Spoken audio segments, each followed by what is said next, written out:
Greetings and salutations. Welcome to the new and improved conversational podcast. Whether you're joining us for the first time or you return listener, and we're thrilled to have you on board for another exciting adventure. For this adventure, join us for episode 232 of the Weebs Lounge podcast, a show where we talk about anime, manga, gaming, movies, and the weeb culture through honest conversation, debates, and chaotic energy for this week.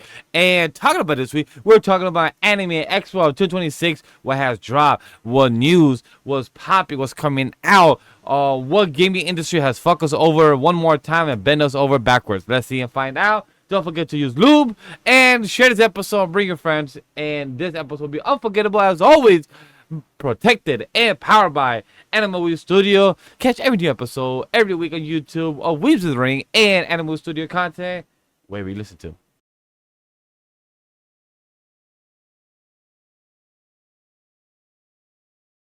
It's your boy, Love and Peace, the human attack fool, your Latino heat. I'm here to have a fucking goddamn good show. It is the start of summer. If you was in the damn fucking East Coast, you must have been sweating your balls out this past weekend on 4th of July because goddamn it was 90 to 100 degrees. But hey, if the weather says that it's gonna rain in 2 hours, but you're looking at the forecast right in front of you and you see clouds coming towards you, and if the forecast says 2 hours, don't trust it.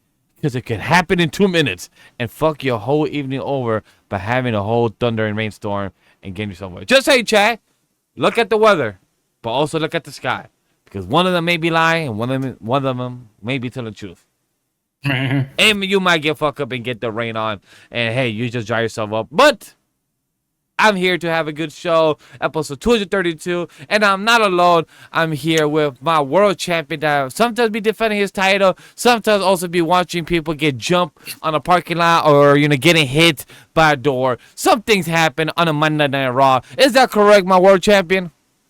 All I know is Seth Rollins might need to get like a lint roller or something. He has like a hair right here on his shoulder that's just like out right there. But hello, crawlers. Welcome to the Weebs Lounge. That's right. You heard it here, folks. I am your reigning, defending, undisputed Universal Heavyweight Champion of the world. That's right. Whawkins here. Your guide through all the bullshit that seems to be regular media outside of the wrestling product, outside of anime, manga, comics, whatever have you. Yeah, we got a fun show coming out tonight. We had a lot of fun little announcements from Anime Expo, some quick little Otaku Parlor stuff we'll go through and all that. And yeah, it's going to be a fun time, especially if you're hanging out in the clouds where it's maybe a little cooler from all this hot heat that was going on.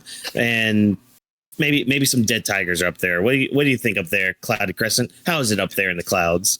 I would like to start off this episode by saying that I had nothing to do with the heat wave that affected the East Coast this week. Sure. I was chilling inside my little dome, a dome of my own, and but were you the cloud that affected the rainstorm that literally had myself trapped in New York, where I'm supposed to get home from 7 to 9 p.m.? It took me 4 hours. So were you the cloud that just snuck up on me and just did a whole rain shower of a beautiful sun shower that just happened? It was him.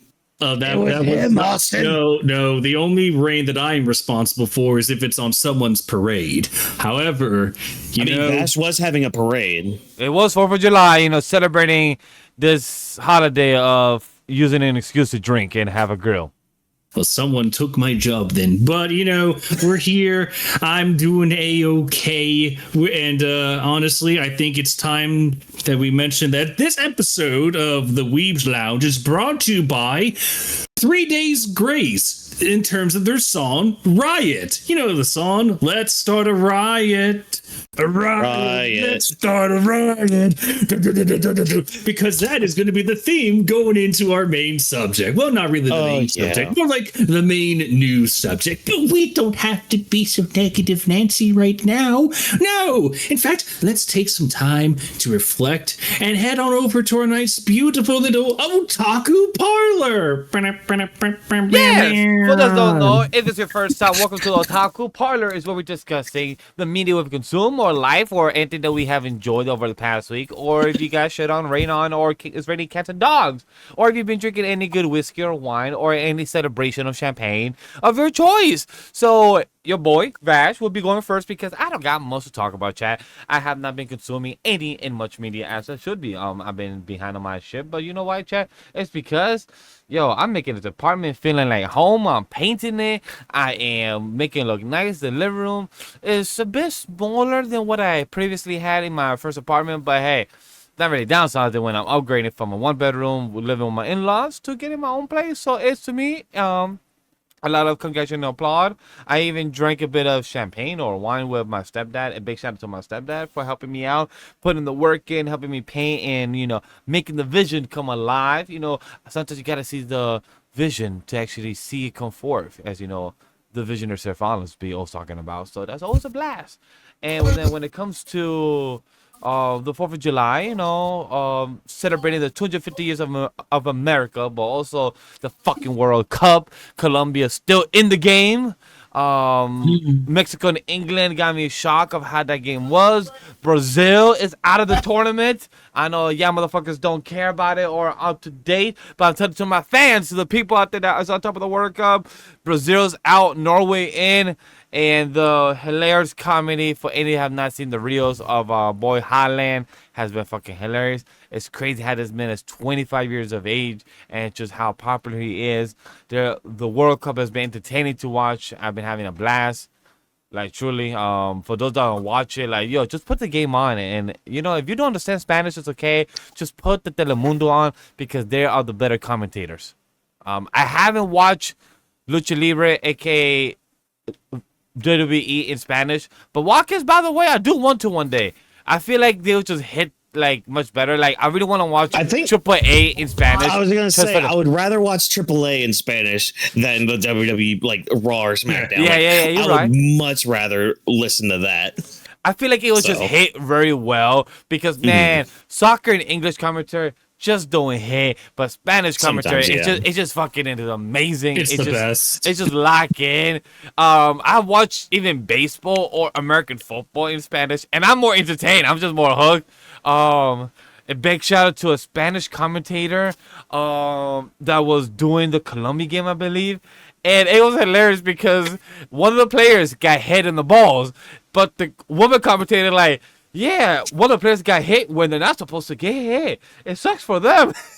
It just, you could just hear the woman commentator. It just felt like I was hearing a radio station commentating during a soccer game, but in a just such nonchalant way, and I love it. Like, I just love that woman commentator. I don't believe I heard her before, but it was like the first time, like, you know what?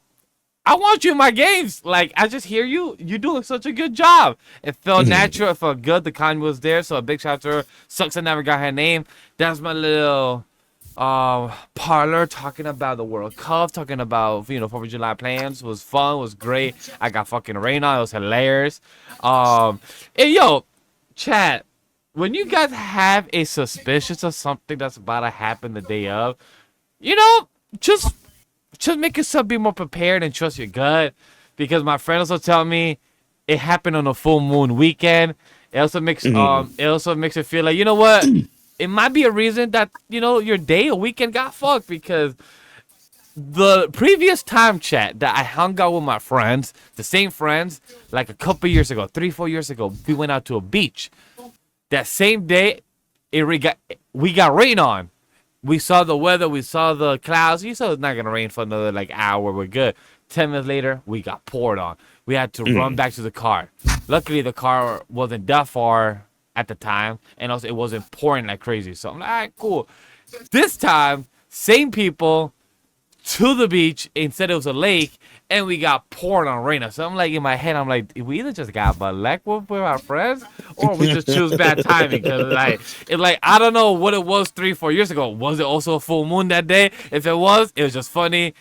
This time it was a full moon as well. And the next day, you know how people say for advice, don't ever park your car in a corner because you never know it might get hit. The car was parked. The car was parked 3 cars not in the corner. So it was a corner, like first car in the corner. There was 3 cars in. Somehow my friends, a big shout out to them. I feel bad. Give the blessings, guys. Pray for them because 3 cars park and the car at 7 in the morning literally swerved, hit the car in the right wing, literally hit the light, broke that shit, and left. And I'm like, yo, they just got bad luck this weekend. Got rain on, got poured on. Like, I felt bad for them. Blessings to them. Love them. So, great weekend, Chad. I'm alive. 4th of July fun. Good food. Good grill. And before it rained, Chad, by the way, there's another funny thing. I put my last burger in on the grill, and the rain ate it. It was about to be done. Was about to slap a cheese and a bun. Guess what? The rain got poured so bad that the burger couldn't even finish. It got wet. It got soaked. I got fucked. My burger didn't get eaten. Oh, God. Oh, no. That hurt my soul. That hurt my soul. Burger down. Wet down, actually. Not even burn down. Wet down. Oh, that sucks. It became a sloppy Joe. And I ate my first sloppy Joe in years. 2 days ago, I believe. Or no, last night. And it was a cool experience. So, I don't remember. Man, I don't remember the last time. Like a true American. I don't remember the last time I had a sloppy Joe. It was good. I seriously don't remember. Me either. It's been a hot minute. Me either. That's why I'm giving a shout out. It was good. It was delicious. So a big shout out to our good friend making a good sloppy Joe. I did say for sloppy Joe next time I will add some cheese, and then my friend told me like, you do know cheese don't go with sloppy Joe. I'm like, I know, but it will make it better though. So I'm like, hey, tomato. I know it doesn't belong with it, but it will be better with it. That's what matters. So that's my little otaku parlor. Haven't done much, chat. Haven't game. Haven't really consumed any media other than a few animes I'm watching already for the summer season because summer season started. But I'll be talking about that during Off the Bench for next week for week 1 coverage. We will have a summer preview out this coming week, so stay tuned for that. Sometime Wednesday morning or Thursday morning we'll be out. But hey, go watch Slime. Go watch Boku to Demon School Aruma-kun. And go watch Demons of the Shadow because it is done by the same author of Fullmetal Alchemist Brotherhood or Fullmetal Alchemist without the actual adaptation. Tomato. Same series at the end of the day. But go watch it. That's all I got for shout out when it comes to shows, when it comes to the season. But Whawkins, I'm passing it to you. What you got? You got any 25-minute ranting of your pure lock-in? No, not this time around because I'm trying to find something to fill the void of peak fiction that is known as Dungeon Crawler Carl, which, don't forget to be sure to read and or listen to the audiobook or novel series of Dungeon Crawler Carl. But as I'm pursuing everything and as I watch LA Knight talk to Seth Rollins now on the WWE show that I'm currently like split between recording and watching and all that. I've been trying to catch up with some anime and manga. So like Demons of the Shadow Realm, that's one of the series I've been catching up with.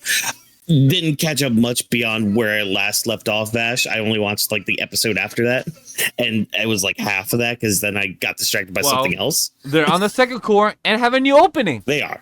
Okay, good, cool. You know what? I'm going to say this.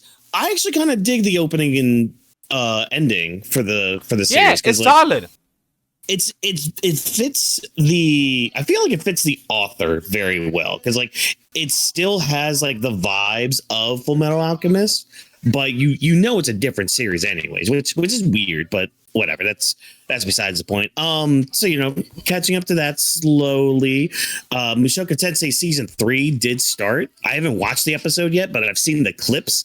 I mean, I know what it covers. I know it's my girl Eris. I know saw the clip. All that shit. I saw the clip. She was knocking this girl out. I'm like, wow, why you mad? Dude. And then I'm like, yo, you broke her nose or beat the shit out of her. I'm like, what she the made her fuck piss happened? herself. Yeah, she made the girl piss herself. I saw that too. She wet herself. I'm like, damn, you got beat up that badly?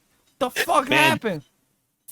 Eris has a chip on her shoulder. That's all I'm gonna say, because you need to watch it. But you'll get around to that eventually. So yeah, that season started. So that's gonna be my summer watch. I just need to watch those first 2 episodes that dropped. But again, I've read the light novels too, so I know what they're covering. Been catching up to Witch Riv, the manga. I'm still about like maybe 3 chapters behind, so slowly catching up with that. The other one has been Chained Soldier, is another manga that I let kind of build up a little bit. It's like a big titty. Yeah. Great plot in that show, But well, I mean, mainly the manga, because I do read the manga I haven't watched the show yet, but I believe Nate has, and he told me that it's enjoyable. Yeah, I mean that's the thing. It's not like top tier. Like it's a solid series for the Gooner bait that it is. Like it actually does have a plot to it on top of the plot. And of course, my Ranger Reject manga, that's been more consistent the past couple weeks, which I've been very happy with. It's been on a really good run for this final arc. So yeah, be sure to go read that as well, for all that. And same with Iruma too, man. God, I've still been keeping up weekly with that one through my Dungeon Crawler Carl phase. Oh my God, this arc that they're on right now it's crazy. It's crazy. That's all I'm going to say with that. But of course, video games. I'm a big gamer. I like to video game. And the way I video game is I like to go through my cycles of video games. I like to, play a game for a little bit and then move on to another one and like just go in between and all that. So I was talking to Trevor last night about this. So I've been going through like a cycle. So like whenever I get bored at work, I'll just bring up my phone, put up my Delta emulator and play like one of the Pokemon ROMs on there. So like I've got a cycle of Pokemon ROMs I'm going through. Of course, Radical Red, Emerald Imperium are them. There's Pokemon Lazarus I'm going through. I started Pokemon Odyssey today. Very interesting start. It's kind of more open world right at the beginning, but I'm slowly seeing like how it's built with like different quests and all that stuff. So that's cool. But yeah, that's with the phone though. When it comes to like console gaming, oh boy, this is gonna be a hot mess for the next couple months or so. So I decided that it's finally time I needed to buckle down and actually beat Red Dead Redemption 2. However, me being the person I am, I started from the beginning because I'm like, I need to start from the beginning just to get the full story again. Haven't gotten too far yet, but that's fine. That's all good. I'll have it beaten hopefully by the time GTA 6 drops. We'll see what happens. But within that rotation, Digimon Story Time Stranger comes out on the Switch 2. I know I was on my Digimon phase at the end of 2025, and that faded out because life happened and other games and other media got in the way. But then we got the announcement it's coming on the Switch 2. So I'm like, fuck it. I'm just going to wait because that's the preferred system I'd rather play this game on, because I'd rather be laying in bed, drifting off to sleep playing it than have it on my Xbox and all that.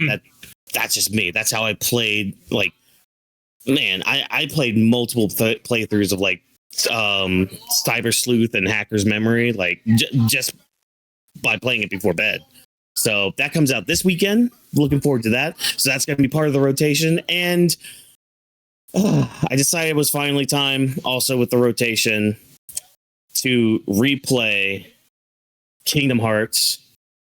It's around that time, mainly because I know, Vash, you need to play Kingdom Hearts. So part of me is like, let me refresh my memory on you help me out? And guide me? Yes. So I can help. Well, I'm not going to fully guide you, but I'll be there to be like, hey, go here. Hey, go back here. Go back there. So stay tuned for all that, everybody. I needed to check, because trust me, when I told Whawkins that I was stuck in in the second world or something, he said like, wait a minute, you played and you never went back or tried? I was like, yeah, because I was fighting some clown and I got stuck. Then I think I fucked up because I wasn't supposed to go there. I went too early, and he's like, bro, you might have to restart. I'm like, It's been so long, and I just forget, and I just been dragging my feet, chat. So that's a project. We can help I'm excited. you. I'm Yeah. excited for it. I played Kingdom Hearts when I was a kid. I just never played the fucking side stories because of DS ones, or it went to other PSP or all the stupid shit, and I never dealt with that. So I played more the main lines. So I have a bit of the story out of my head, and also at the end of the day, who the fuck understands Kingdom Hearts story at this point? But I still want to play it, and that's gonna be a fun project for the next 6 months once I move by this weekend. So that will be fun. We can be your Donald and Goofy. Yeah. I wish Sora. I wish that actually could be real and we can actually play multiplayer and do that, but sadly we can't. But yeah. Oh, don't worry, it'll be fine. And then my last thing, quick little retail therapy because he's finally arrived. Because when it comes to Glitch and their productions and how they budget and how they earn money for their projects, you gotta buy some of their merch. You gotta buy some of the merch, support the artists that way.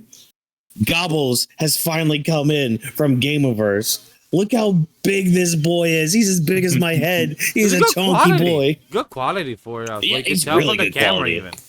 even. Like he's really soft. He came in like last week, like last Tuesday or Wednesday. Dude, really great quality product. Still waiting on the Kit and Caboodle figure that I bought. I think that's coming out like later this year. But yeah, he finally came in, so he might be chilling with me like right here for like recordings and streams and all that. So you can kind of see him poking his little head, right there with Superman and the Dungeon Crawler Carl books that you all should be reading and collecting. And Broly, you'll see him. You'll see him there. He gives me the design very similar of like a Mario character. Like I feel like the eyes and everything kind of like even from the corner of the camera, see like he gives me like Yoshi eyes almost. Mm-hmm. Also, fun fact, because I just realized this too. I don't know if y'all know this or not. This Superman figure I have right here, by the way. Fun fact: if you've ever watched Seinfeld and you see a Superman figure in the back, it's the same figure. Ah, no wonder it gives me a bit of familiarity. Mm-hmm. Fun fact. Little fun fact, little thing for you. But that's all. That's all I've got. I never knew, so it's a fun fact for me as well. Yeah. But Cloudy, how's it up in the sky? Is there anything for us to know to catch up, other than giving us a fucking 90-degree weather in the East Coast, and then also rain on everyone else? Okay, I'm taking offense at this. I told you it was not me. It was your cousin? Stay cool. No, look, man. Look, I am a purple cloud. Those gray clouds up there, they do what they want. I'm just trying to be peaceful here. Oh, so now you're cloudist? Yeah. Well, if you want to give some good support, you should help, USA, because right now they're losing 1-0 against Belgium. So right now in the World Cup, us, the country, might be losing. Let Belgium have it. Oh my god! Just say it. Out of the 3 countries, we have already lost Canada and Mexico out of the 3 hosts. If USA loses, the 3 hosts are done. Nah. Let chaos reign. But speaking of chaos, I want you all to look over at my notes for for my little otaku parlor. You guys see what I put in for movies and TV? Oh, I see. Boston Legal, it doesn't ring a bell. I don't know why, but it gives me Suits vibe for some reason. Well, I lied. Much like the weather, you lied about what you did. No, I don't joke about the weather, but in terms of this certain television show that I truly did watch, I thought Boston Legal would be fun to talk about, but during this heat wave caused by those vicious clouds up there, bastards, I was like, you know what? Me and the wifey, we sat down, we put on another show to catch up on, and we thought, how's Community Season 3 doing? And we binged all of that in 1 week. And for those that have never watched Community, I am begging you all, please watch Community. It's available on a lot of streaming platforms. Dude, I love Community. I'm not seeing it. What? Excuse me, what? How dare you enter this podcast not watching Community? Dare you? The premise of Vash is that Have I not watched Community? Hold on, let me quickly. Yeah, there's no way you have not. he might. I see refuse. clips. I I might see like a refuse. clip or two, which is understandable. Oh, Yeah. never mind. Wrong show. I have seen Community. For There some we reason, go. it hit. My brain was thinking Parks and Rec or some shit. I don't know why my brain. uh-huh. But Community, of course. Whawkins, you always retweet the same thing on Saturday mornings. Yeah, it's every Saturday. single year. Call me Craig. Every single week. Every single week. I think for the Yep. past 2-3 years, I've seen him because chat. I have the teams always having notification of what they post on social media just for me to be aware. And then I see always on Saturday mornings, roughly by 8 to 10 a.m. always Whawkins retweets. Hey, it's Saturday. Just call me Craig. Yeah, it's like that's on Saturdays and Tuesday. Sometimes I miss the Tuesday one, but the Tuesday one is the Ed and Eddie clip with Eddie in the bed. He's just like, "Hey, what day is it?" And Ed's like, "Tuesday," and Double D's just like, "Tuesday, Eddie." One of my two favorite characters from Community was Albert and fucking Donald Glover's character. They were like gold mines. I love them. Troy and Abed in the morning. That's beautiful. But yeah, for those that don't know the story, 7 people are in a community college, bound together by participating in a study group, and they go on some wacky adventures. It's brilliantly written, brilliantly acted. You have a bunch of what are they? Would you call them tropes? Certain characters. You have the nerd. You have the jock. Yeah. It's just basically 7 people coming together trying to pass through community college, but every week there's like always a new challenge or a new adventure to go through. Season Chevy 1, Chase. yeah, and him. Season 1, it's kind of a little crazy at times, but it's still really It's grounded. It's season 1. I would say is the most grounded. Yeah, which is fine, which is completely fine. And then season 2, it's like starts to embrace itself a little more, where it's like, oh hey, there are situations that get really out of control. Like for example, what if there was a paintball war that covered the entire episodes that covered the entire campus, and you have factions, and you have someone pretending to be Han Solo. It is a spaghetti western Star Wars paintball war movie in one. Dude, it's the only 40 Halloween minutes. episodes. Yes, Those were great.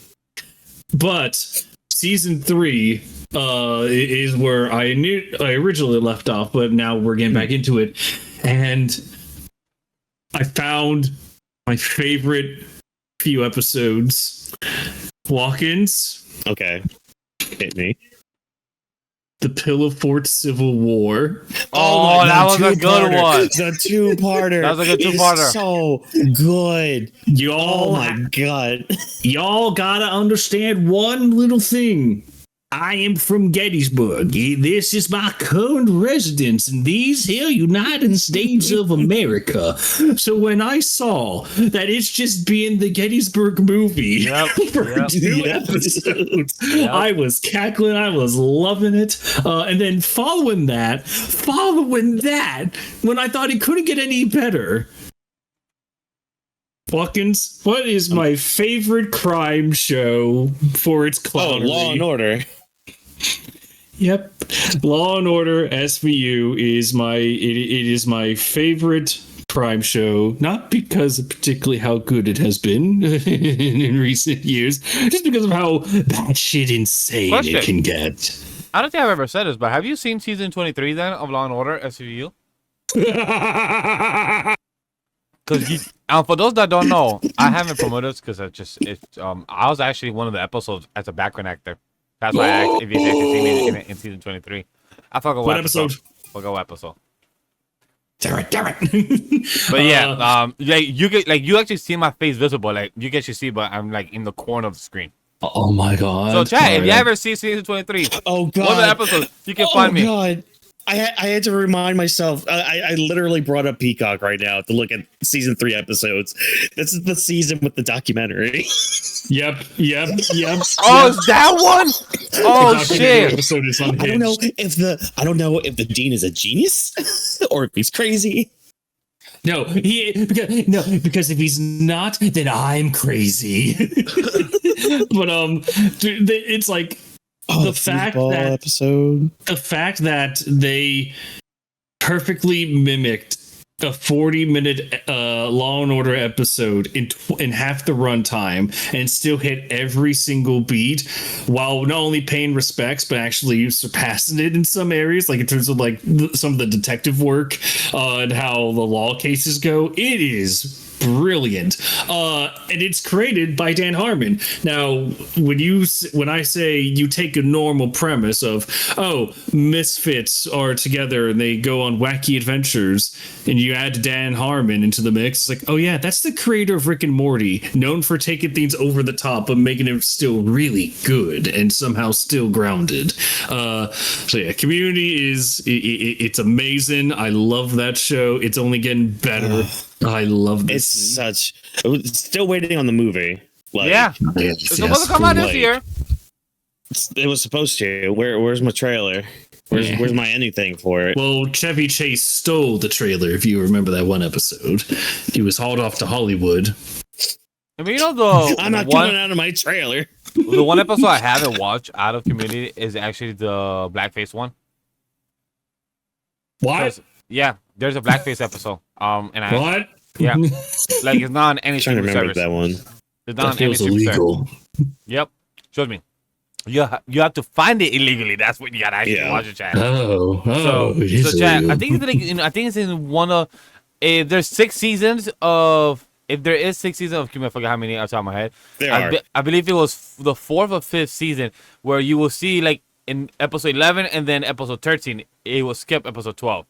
Like the episode 12 would not be on streaming service. I believe. I Something like that. vaguely remember this. Yep. Very vaguely, because that's around the time when Pierce left. Yep. Well, yeah, Chevy Chase left. Yeah, because especially because he didn't come back for season 5. Oh yeah, because season 5. Oh yeah, that's right. Because they technically graduated, and then Jeff comes back as a teacher.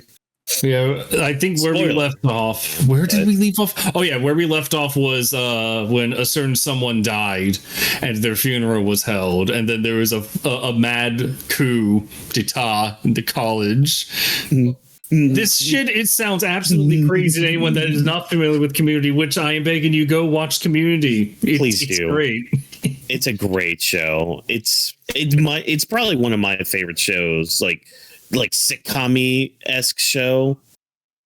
Like I need the movie. I agree. Desperately need the movie, dude. Some of the episodes they have get very creative. Like there's one episode where they're all just puppets. Yes, that was a good one. There's a Christmas special with them as stop motion beings.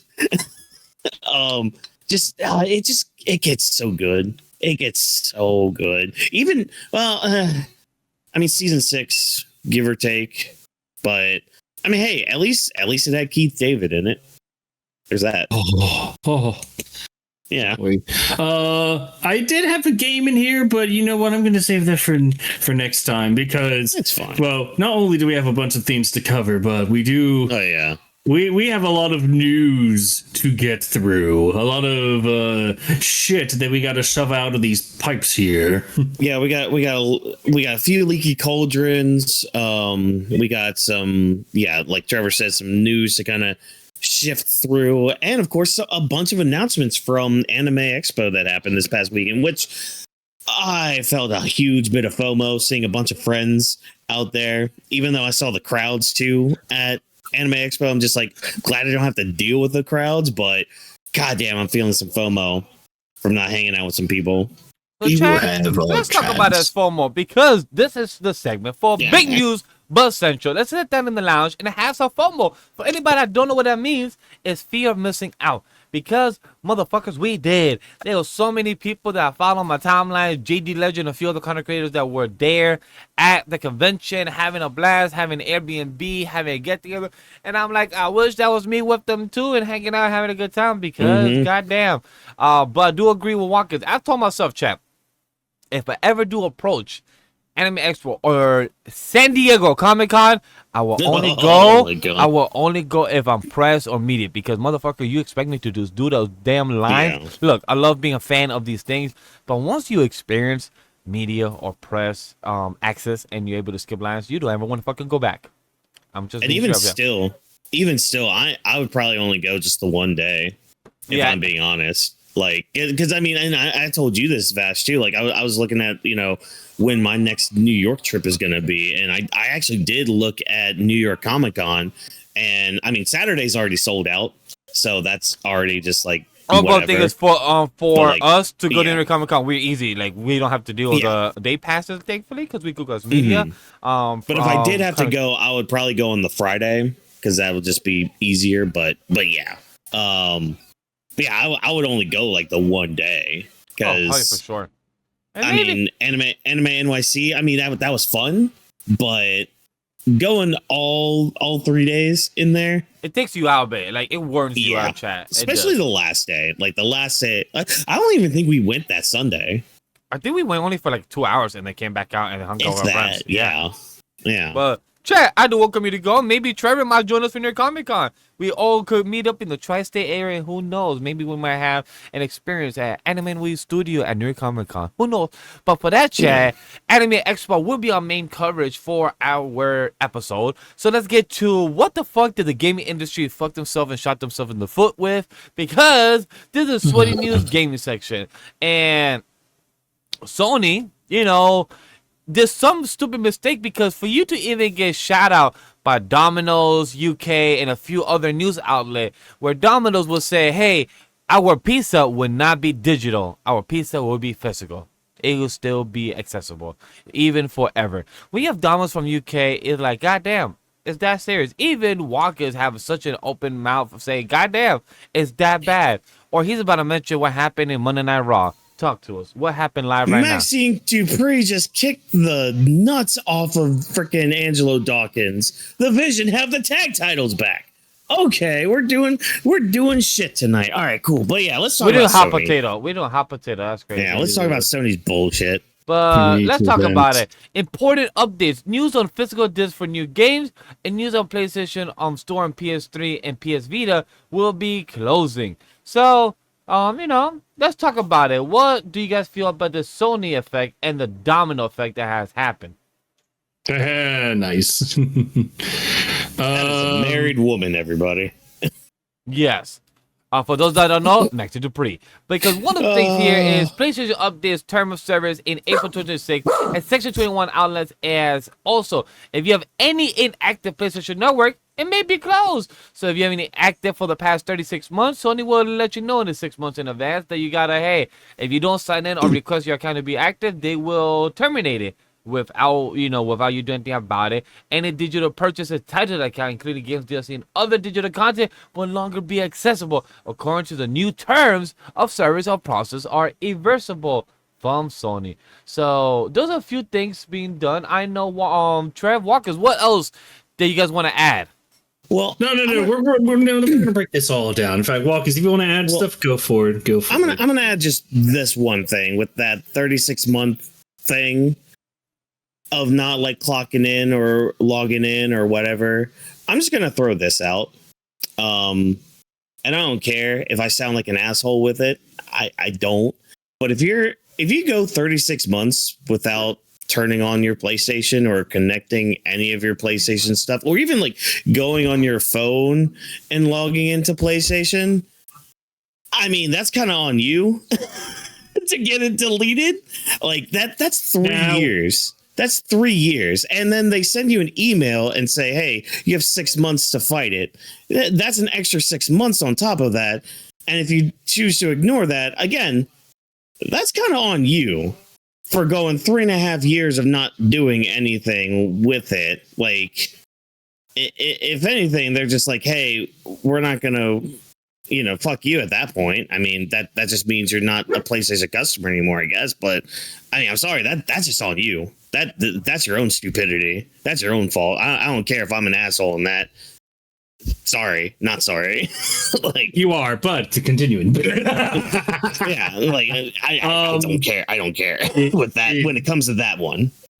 It is such levels of innate bullshittery that we have all stumbled across. Because first they got rid of 500 movies. I know y'all were joking about it last. That's also just stupid. Like silence. Why are you gonna buy digital movies on PlayStation? Why give them the option then? Why? Yeah, well, that's just the thing. Don't do it. You don't have to. They were given the option. It's just stupid. People were given the option. It's like, all right, you can buy this stuff. It's like, all right, the average consumer, it's like, oh, cool, I can buy it, just watch on my PS3 or PS4 or PS5. Fine, that's pretty cool. And then it's like, oh yeah, you don't own it. It's like, you told us we buy it and we could download it. We could own that. It's like, no, fuck no, face. Now that part's bullshit. But at the same time, that's what I'm aiming for. Oh yeah. Well, yeah, that's the thing. But my thing is just like I have access for it. Yeah, I could have easily bought a movie from PlayStation. Did I? No, never. Because that's stupid. Like, I'm not going to buy it like that. And more people should be like me. Yeah, like PlayStation is a gaming company. Yes, Sony is a media company that makes movies, and Sony does, of course, have great TVs and great sound, sound speakers and everything. Of course, they're one of the top in the market when it comes to those things. But buying movies under the PlayStation product is like, no, buy movies like in Amazon, or at least like where you might have it more accessible everywhere. Walmart even. Target. It's just like, first of all, the option was always there, and you took that away. You already proved it with the movies. Now you're doing it with the accounts. And sure, you guys are like, I see Whawkins' point where it's like, oh yeah, that's kind of on you if you don't do that. The fact that the option is already a thing that is like, yeah, just nuke it. It's like, that's fucking stupid. That's really dumb. I mean, it's stupid on them for not logging in, but whatever, Well, no, just stupid as in the companies, from the company mindset. It's like, oh, in this time where you're already proven to be like anti-consumer, let's double down on that even more with this shit. I mean, I could see it from their perspective, where it's just like, okay, you're not logging in for 3 years, you're not doing anything with our product for 3 years. All right, you must have just left us. That's why they give the warning after the 3 years, saying, hey, your account's about to be terminated. You have another 6 months to fight it. Like, they at least put that in there. Like, I could see that reasoning. I could see it. Because again, that's 3.5 years of you not doing anything with their product. It's like me paying for Netflix for 3.5 years and I never go on the damn thing. It's just like, why am I even paying for it at the first place? Even if whether you're paying for it or not. But like that's just the thing. Like, that's kind of on the consumer at that point. That's just the world we live in, because consumers are fucking stupid.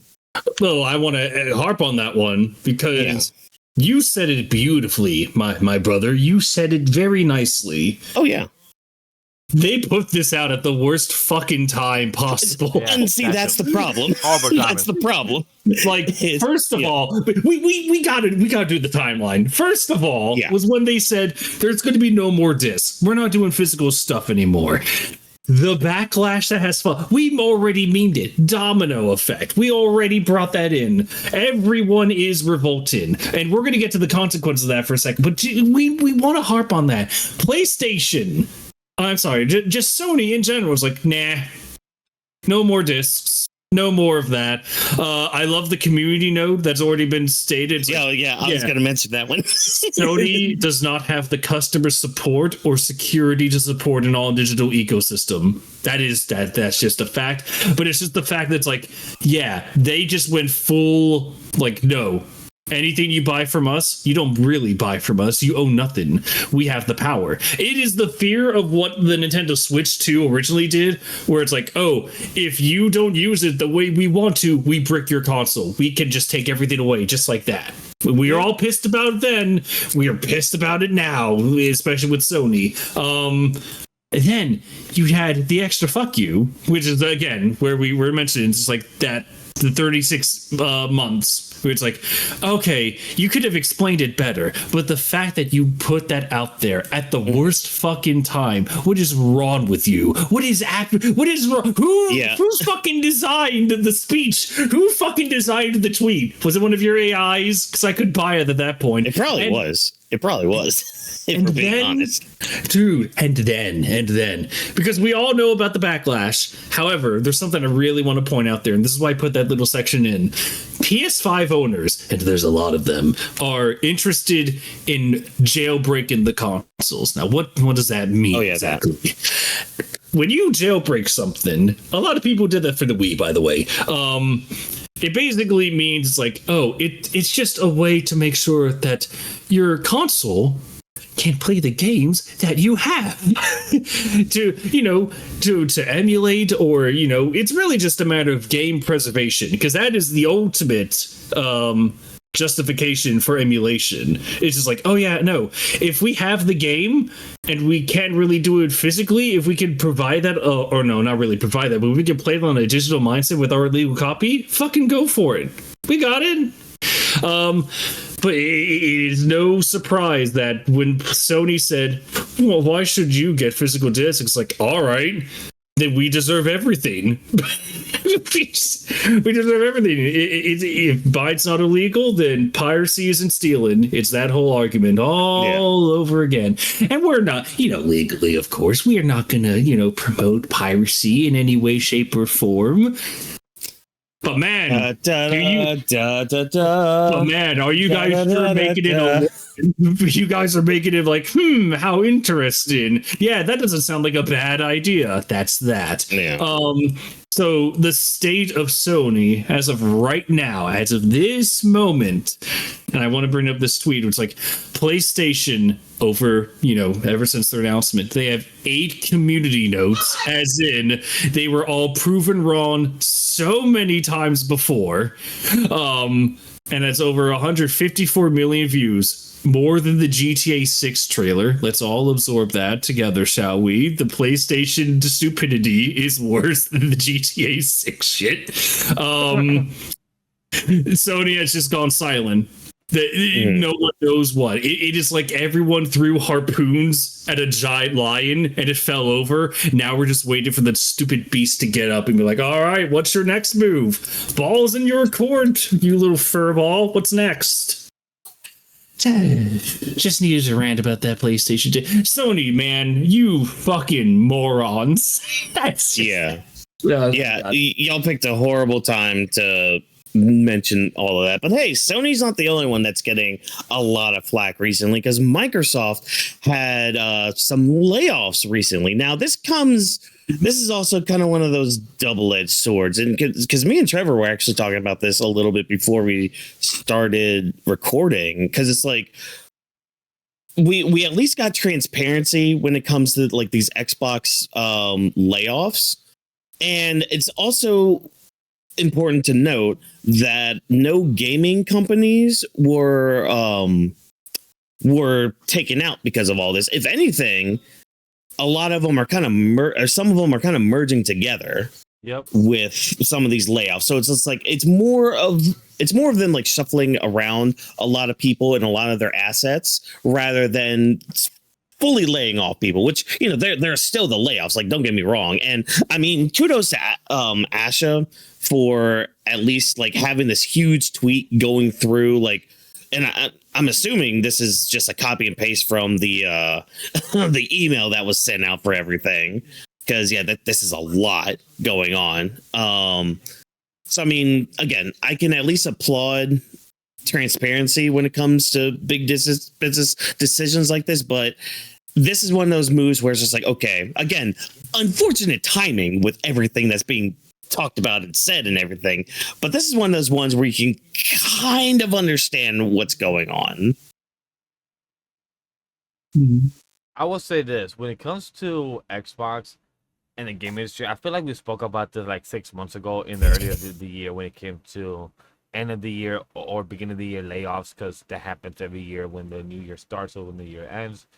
And then 6 months later, with the Xbox having a new CEO, Mhm. Xbox rumors of a new Xbox coming out next year, a new PlayStation. So like all these things is like they're trying to be on top or save money, but then it makes it questionable. Like you guys just find people where they be moving to somewhere else, and Mhm. I'm trying to find like where was the like it just sucks that you are in a company that you're proud to work for Xbox, and then just going to work on a new week, being told, "Hey, this is your last week. Pack your things up and go. Clear up your office. Clear up your desk." Like that just fucking sucks to know that you're like. Imagine you was there for 20 years, 10, 15 years, one of your favorite Yeah. jobs. You can say, "Yeah, I'm proud worker for Xbox, one of the biggest gaming companies for Microsoft." And then you just get laid off just because they're downsizing, or like, hey, but you said a good thing. Some companies are at least merging. Some of them are still getting their Mhm. infrastructure, same places, but it just still sucks just to know that you're getting laid off Oh up to yeah. 20% of workforce still. Hmm. Like you never want to hear people losing their jobs and all that, but at least this is an understandable reason. It's not like restructuring contracts to get your employee to earn less money than they're Ah, already earning. ah, ah. Yeah, it's like Yeah. Yeah. I think I'm trying to remember who said it best, but it was like it was a sinking ship that had to be pretty much scuttled. And it's like, yeah, we have to make a new ship. Sure, there's not gonna be as many people, but like this is the best that we could possibly do. And it's like at least it's an acknowledgement that like the shitty actions that happened took their toll. But hey, at least they're trying to do something about it. So we can only Exactly. hope for the best going forward. Yeah. It's just one of those shitty things where it's just like, yeah, trying to do our best, and this is just part of it. So, unlike, not being able to get a Switch 1 if you're in Europe. Oh yeah, that's interesting. Yeah. So the story for this is that amidst the Sony and Microsoft thing, Nintendo of Europe decided to release a little statement, and it's like, hey guys in Europe, hey, hello, starting this summer to prepare for upcoming changes in European battery regulations, you won't be able to get a Switch anymore. Yeah. Sorry. Sorry. Hopefully you guys got a Switch too. Like it's crazy saying Hopefully you that did. in March 2027, Nintendo discontinued all Nintendo Switch 1 models in Europe due to the legal requirements to replace batteries, which Nintendo is not adapting for the old models and more products. It's worth noting the Nintendo Switch battery makes it unusable in some cases. Hence why the regulation. In the blog post, Nintendo goes over the list of products that will have their batteries changed to adapt in the current legislation before winter 26, early 27, including Joy-Cons and the Switch 2 and its accessories. So it just shows that, hey, if Nintendo don't want to adapt for countries, they're going to continue doing their own thing. Just like Miles Morales, they're going to do their own thing. Nah, I'm gonna do my own thing. It's just, it's like, man, Sony pissing on everything, Microsoft having to, scuttle a ship. Nintendo's like, we could fix this. Sir, it's Europe. But Nah. another one is, hey, Trev, are you excited to play Marvel Tokens?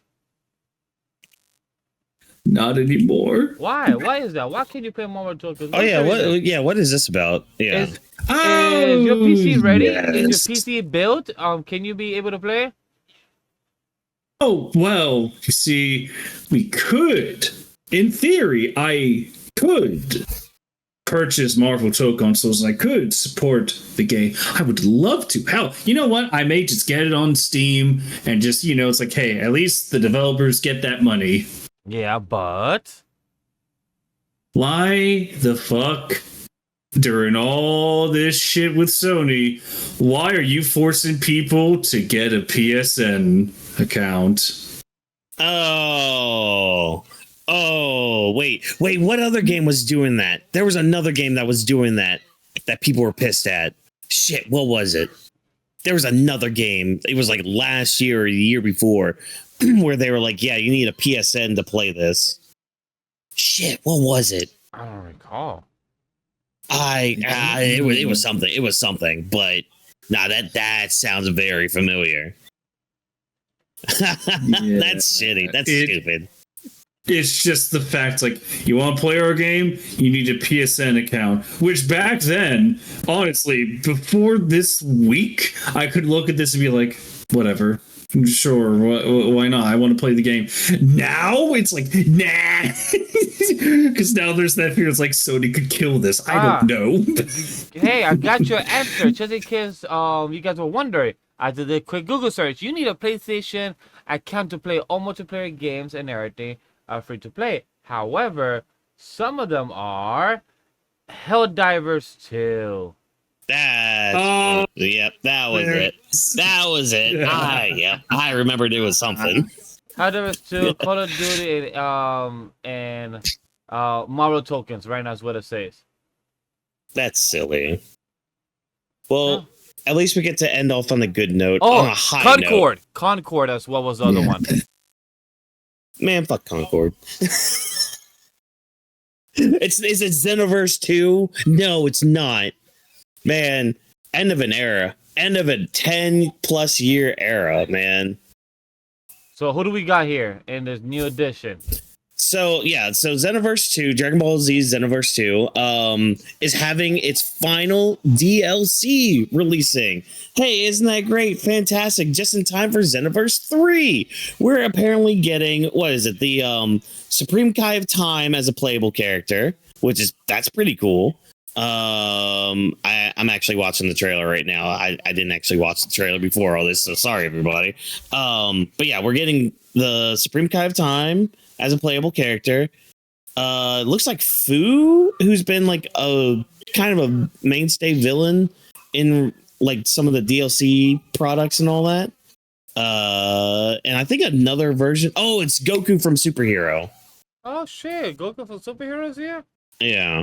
So, yeah. Trevor, do you have anything to add for Xenoverse 2? Or did you die again? Trevor, aren't you excited to play as the Supreme Kai of Time and Fu and Superhero Goku? Not really, but that's not even like why I'm interested in this DLC.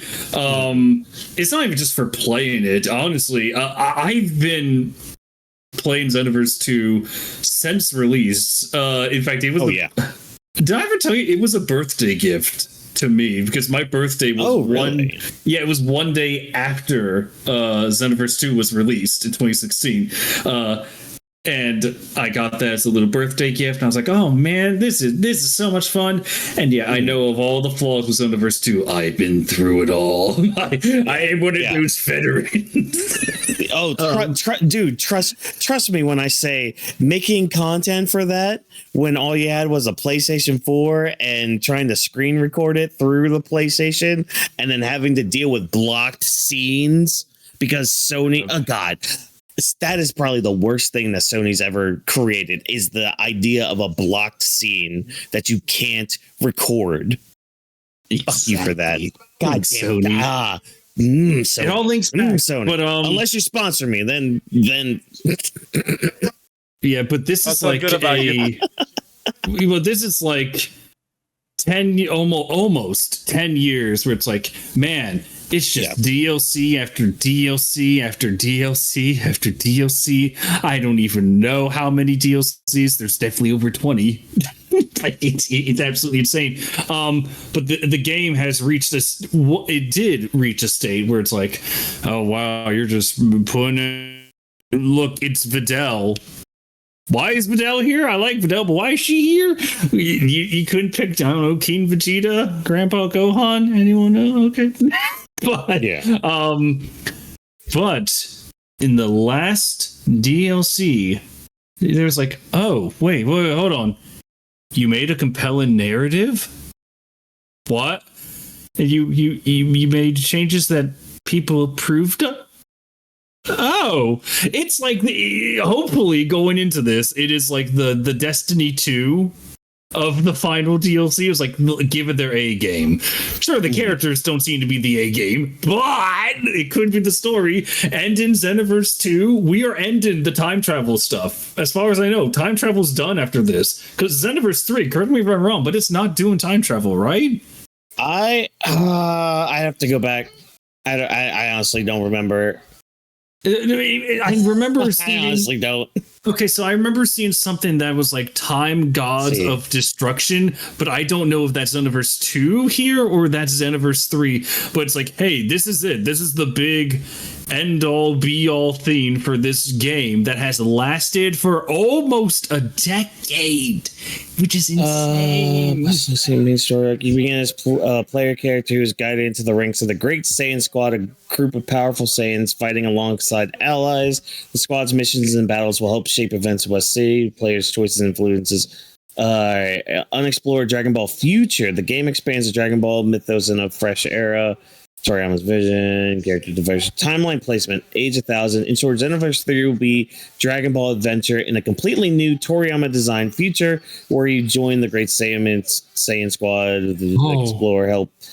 Okay, so yeah, it is just the fate of the Age 1000 era. So yeah, I don't know how much time travel, if any. If they do time travel, it might be like a DLC kind of thing. I'm really hoping that if they do that, it's the. Did you guys? I feel like Whawkins knows, but I don't know if Vash, you know about what Toriyama made it in Dragon Ball Online. What the last thing Goku and Vegeta did together. I vaguely remember hearing something because I know there's a whole big timeline.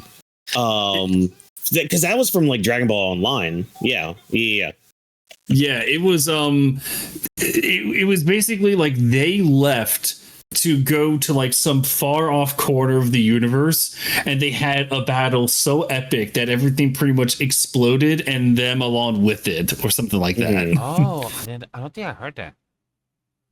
So it's like, man, oh wait, that's right. Yeah, they leave Earth for one final battle. Once they realize they're getting old and slowing down. Little is known about their fight, but yeah, people are hoping that with Xenoverse 3, it's like, man, can we see that? Can we look? Yeah, can we play as that?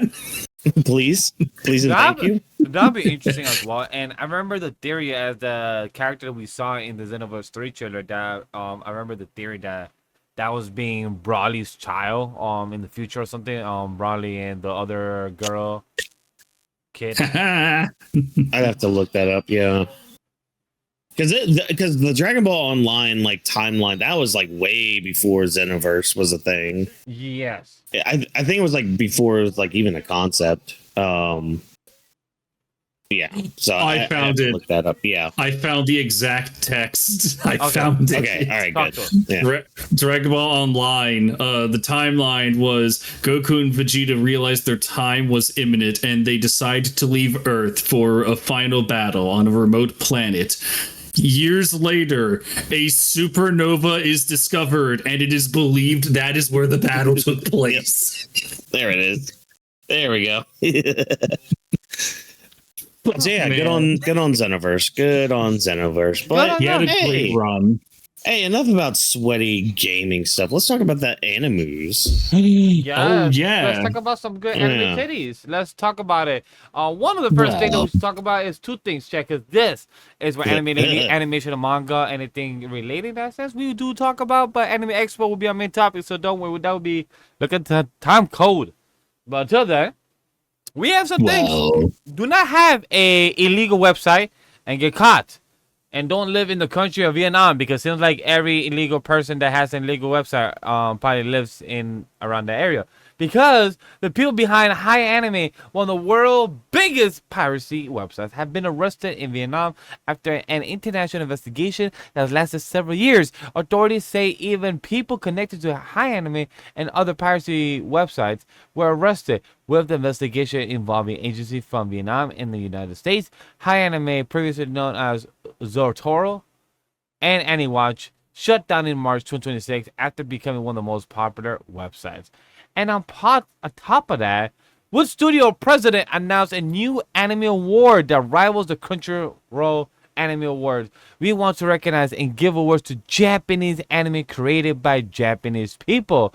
Multiple anime studios are hosting their new Tokyo Anime Next Anime Awards show sometime next year.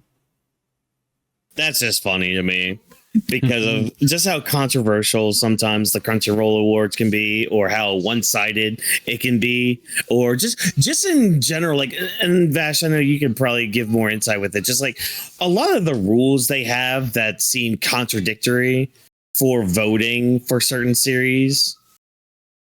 Like, especially with like, oh, a series technically came out during this season, but we won't count it because, you know, it kept going and all, like, still like shit like that. It's very dumb, but also is like, I hate the logic that you gotta vote every day. Like, no, make an account from Crunchyroll, and like, your one vote time counts as one. You are one human being, it counts as one. You should not be voting every day, because now you just, I don't know, like adding fake news, fake results. You know, the fake polls not actually being counted for, you know? So when it comes to the joke of which studio actually coming up with their own idea, but the quote they use is interesting, because I don't know if you guys heard it. It's just interesting what they said. It's like, we want to recognize and give awards to Japanese anime created by Japanese people. And I'm like, isn't most of the Crunchyroll awards made all by Japan? Like, none of them are added from Western animation. Didn't they add like Superhero X or something? Well, I mean that's just an example of, because that's technically a Chinese one, anime. True. Yeah. So I think that's what they mean, is just like keeping it mainly with like the Japanese studios, which they're getting too nitpicky. That's fine. Yeah, that's just the thing. Y'all just getting too nitpicky. Just stop. Yeah, it's just do too much. Other than that, hi anime creators, you got what you were asking for. You have an illegal website and you guys got caught. That's all I can say. Yeah. Trevor, any thoughts about this? Are any jokes about what studio actually doing their thing, or hi anime creators? You feel bad for them? It's just funny. It's just funny and interesting about how. It wasn't too long ago where it's like, oh man, this pirate was taken down. And now just right now, it's like, oh wow, a whole site got taken down. And I think just a few months ago, I noticed like, oh hey, this site got taken down. Or hey, they got this site too. It's like, oh shit, they're making progress. Oh my god. Yeah. I like how the one guy's picture, you could tell he didn't care. He was just like, yeah, I know what I did. I did it. I did it for the people. But hey, talking about doing it for the people, let's talk about the Weebs news. We have a couple of stuff of some leaky faucet, little trailer town. And don't forget, we always have our early projections for, you know, Moana. And we might have a Moana sequel, in case you guys heard as well. Moana 3 is in the works. If you didn't know, Moana 2 happened. I forgot Moana 2 was a thing as well. I was one of them. So, hey, because for those that don't know, the Moana live action is coming this coming week. And right now, earlier today, I believe it was, that The Rock was over there in Hawaii, you know, having the premiere of Moana. So, you know, he got gifted a little gift from a fan of him getting a magazine of his father as the cover. From a pro wrestler side, like being on the cover of the magazine and everything, and it was gifted to The Rock, and that magazine is one of a kind, still existing, and it was from Australia and everything, so it was pretty cool to see that. The Rock was very happy, was very proud. I saw that in his IG and everything, so good for him. But how do we feel about the early projections when it comes to Moana? Guess what? Not doing very well, because is right now gonna be the biggest bomb for The Rock. So that means he's going to come back to Saudi Arabia for WrestleMania 43 next year, Chad. So get excited, because Moana live action remake starring Dwayne Johnson has pre-sales bombing harder than expected. The projection for his domestic opening weekend is now down to 45 to 60 million, with a budget of 200 million, on its track to becoming one of the Disney biggest bombs so far. Like, I don't understand. Like, okay, if y'all want a good deep dive, or I guess a deep enough dive for the success of these live action movies. I mean, we could always do the math for these. Trevor, you want to do the math for these for next week? Or I already did it earlier. 60 million budget. That's like if we highball that. I'm sorry, not that. Projection of 60 million. Now let's go ahead and do it. Let's be really generous. Say. My comment was mainly just because I mean we gotta think of time right now, but it's like it's mainly just like how many more times do we have to have movies like this bomb? How many more times do we have to have these live action adaptations do crappy, and yet you still keep cranking them out? I just don't get it. Like again, go to last week's talk and discussion when we kind of broke down some just like the comic book movies, the MCU and DCU stuff. Oh, and I hope. I hope no one was really bored. I hope it was a very interesting conversation because, guys and gals, I hope you all understand these box office numbers, how things do. Like, we don't know always the exact numbers. We can only do like the approximations, but how much money they make or lost at the box office is extremely telling because they determine the stuff that gets released and worked on in the future. And we thought that after the last Abomination live action that was Snow White, we thought maybe they got the message, and they did. They did for a moment, but then they said, hey, we have to at least release Lilo and Stitch live action, and they did. That made money, so it's like, well, hey, let's get the timeline back on. Moana, here we go. Everyone loves Moana. Here, let's go. Now that's going to look like it's going to bomb, and I'm only hoping that's going to bomb because honestly, I cannot take the live actions. I can't. Watch the originals. They're so much better than these anyway. In every aspect.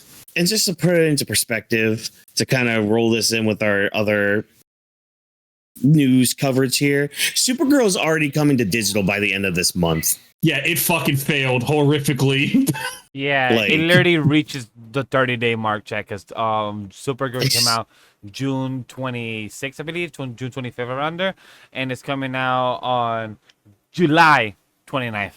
So yeah, I don't get it. It's not good. We're wasting money. We're wasting resources. We're wasting time. Just stop it. Get some help. Yeah, I need it. Like, I enjoyed Supergirl the character, but the movie had a lot of writing issues, and you should have been more prepared for that. How's it that you have a good, beautiful Superman movie, 2025, and then Supergirl writing falls flat? Not a good sign. So James Gunn, I know it's not your fault, but definitely. No, it is. It really is. It's him and it's all the executives that allowed all this shit to happen. Superman 2025 failed. Unfortunately, that's just the writing on the wall. It is now. They just need to stop. They just need to stop at this point and just roll it back. Maybe don't. You know a good example of them needing to stop? Before we jumped on, as we were waiting for Vash to come on the call and all that, me and Trevor watched a tweet that went out with what's his name who played Superman. It was yeah. Go ahead. I'm trying to remember his name. I'm so sorry. But it was like a test footage of his, that scene from the Superman 2025 movie where Lois interviewed Superman. Yeah. Like my argument for the best scene of the movie. Yeah. Yeah, there was test footage of that with a way different version of how Superman handled that interview. And as a fan of that scene, this performance blew that out of the water. It actually felt human. It felt genuine. It felt more like a Superman giving an interview like that towards Lois Lane. Now, granted, I had a nitpick for the end part, but that's again a nitpick. But it's like it's a brilliant performance. It's like it's a much more calm, subdued take. Where it's like in the movie that we got, it was like an outburst, screaming like a child. Like it was so good. Yeah. But it's like it's like a tantrum versus like. Yeah, but I did it. You're not gonna make a hit piece on me. I did what I had to do. Yeah. Like it literally just like instead of having the outburst, it's the professional way of just like you're doing a hit piece on me. All right, we're done. Like See, a it's calm like- way of it. If that was there in the reserve in the chamber, it's like, oh Yeah. man, James, why'd you let that take? Why that? Okay, Yeah, But again, like what we got was still good. yeah, one tiny. It's decision. literally the Wonder Woman 84 meme. It's good, but it can be better. Like we just saw the better. But speaking of seeing better things or wishing for better things, hey, somebody call that plumber. Somebody call those Italian plumbers. The faucet's leaking again. Apparently, the Avengers Doomsday plot got leaked. Yeah. At first, when I saw the story and told you about it, Whawkins, I was like, I don't know if it's real. And then 20 minutes later, everyone was confirmed. It's like, oh shit, it's real. Yeah. And then I read through it and I was like, let me check the. Oh shit, this is probably real. Because it was like the same people that leaked like the other plots, like Black Panther and all that too, right? Yeah. So we're not gonna say anything. No.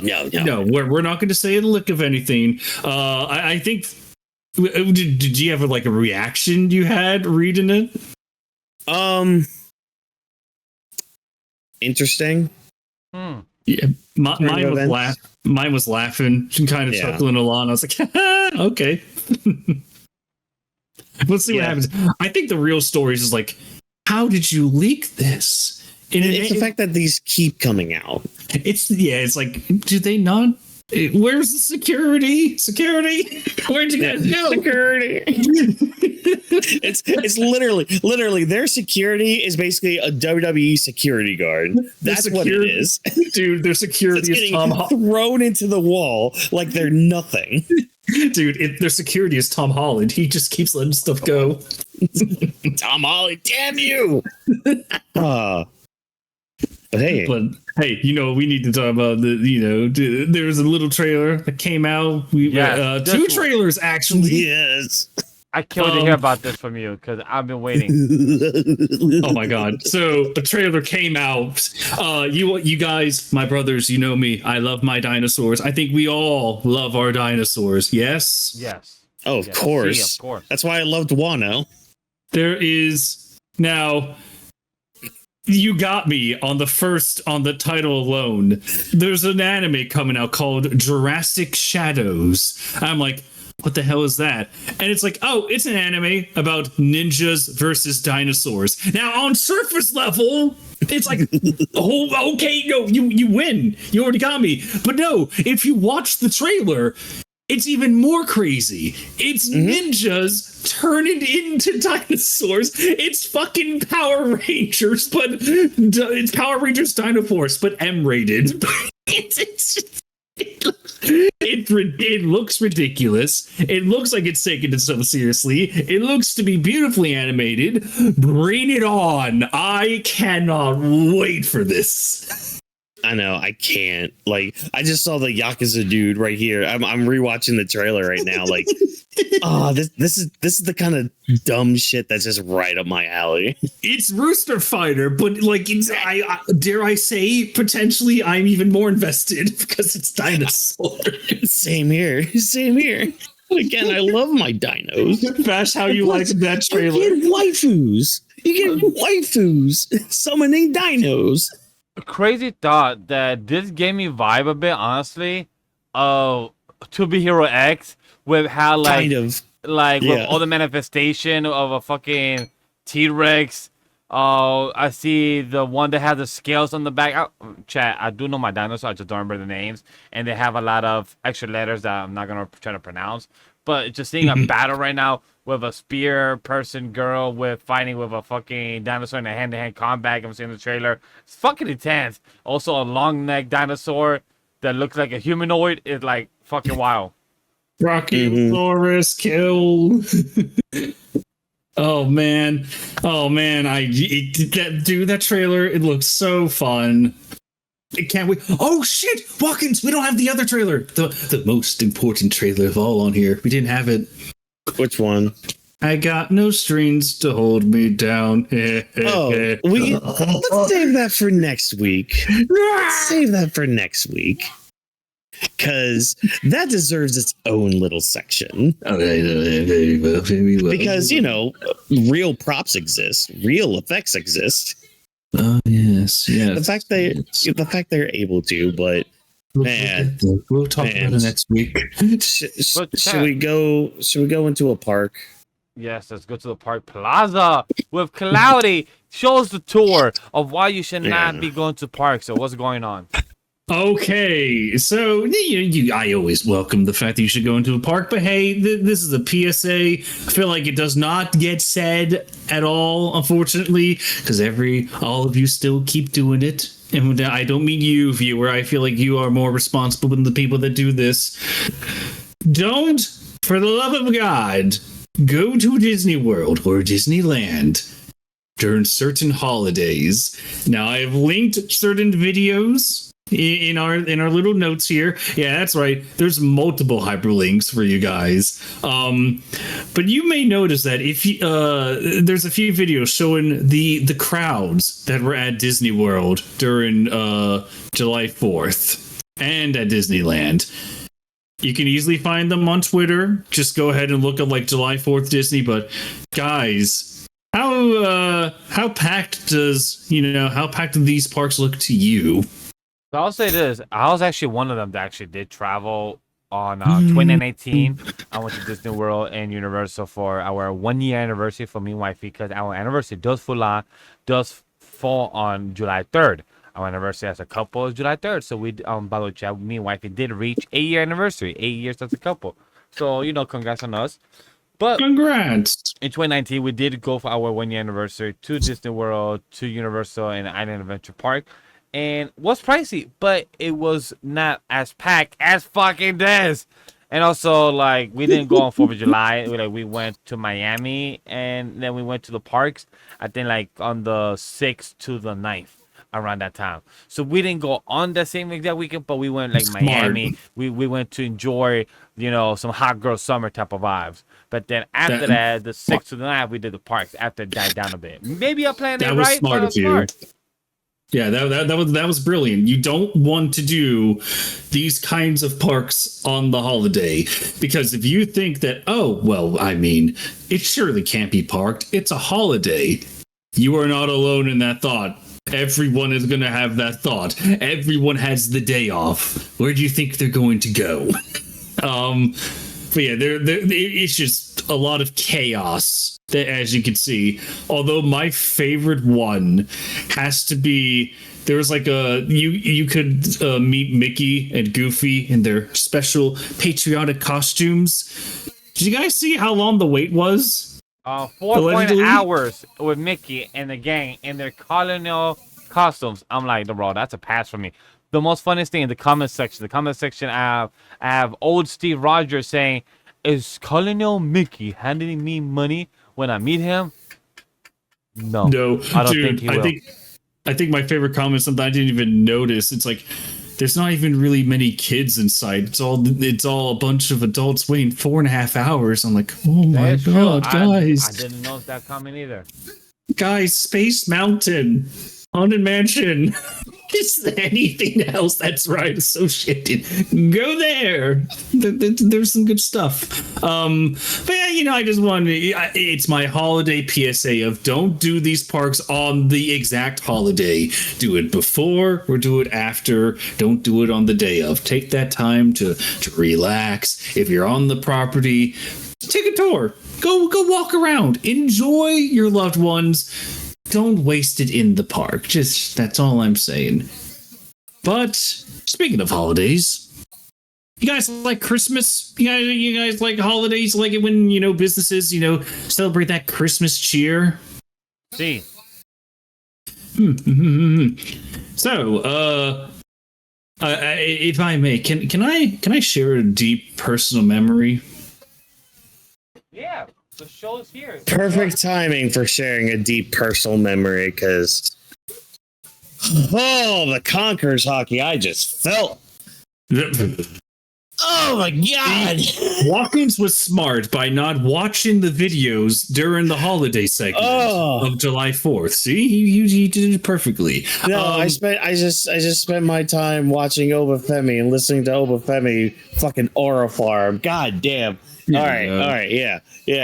4th of July. Oh no, we got Why? past that. Good. We're past that bullshit. I'm about to share a little story. One of the earliest memories I have of Disney was going to the Grand Floridian Resort. Oh yeah, and it was me, my mom, my dad, my sister. We had like a dinner reservation there, and I've never been to this resort before. And when you're a little kid, you're kind of intimidated by how big everything can be, and especially if there's like a bunch of people running around. And this is like, oh, this is a fancy place you're going to. You have to dress up. It's like, I don't want to dress up. I'm a kid. Why do I have to do that? What's worth it here? And I would go into the Grand Floridian, and there would be like this big gingerbread house.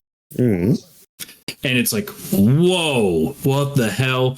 And it is something just beautiful to look at. No, it's just really nice. You know, it brought everyone together. It gave a lot of people a good reason to just like, hey, check out Grand Floridian. It's an ad in its own right. And well, turns out Grand Floridian is nuking it. Yep. Why? It looks very beautiful though. Just saying. Sucks that we won't be seeing it no more. It looks beautiful. And it's like, oh, yeah, we're going to get rid of it because, you know, it was really taking too much space. And it's like, bullshit. I was there. Not only as a kid, as an adult. Also, Chad, what the fuck you have the space for? You have all this property that you own. Who's complaining about the space? You literally have art as a show and tell.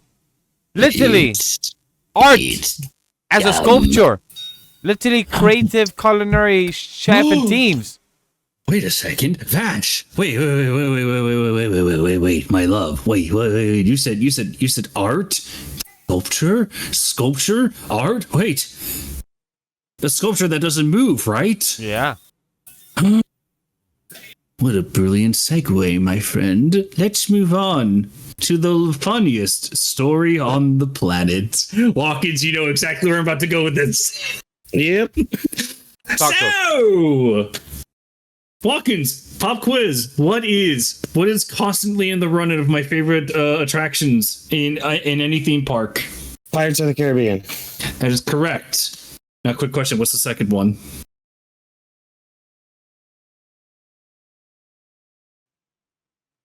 He went to Deafin. What's the other one? I don't know.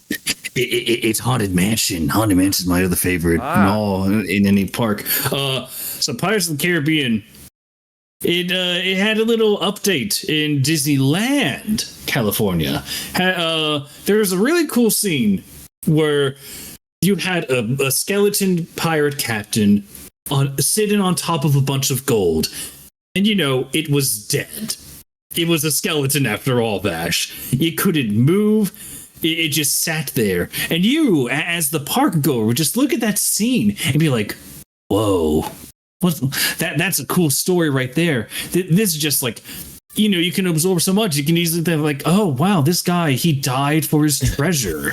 And then when you go on the ride, you're transported back to that age where that pirate was probably alive, where we got all that treasure. It's really cool storytelling. They updated that for some reason. They added a face projector on top of a advanced animatronic.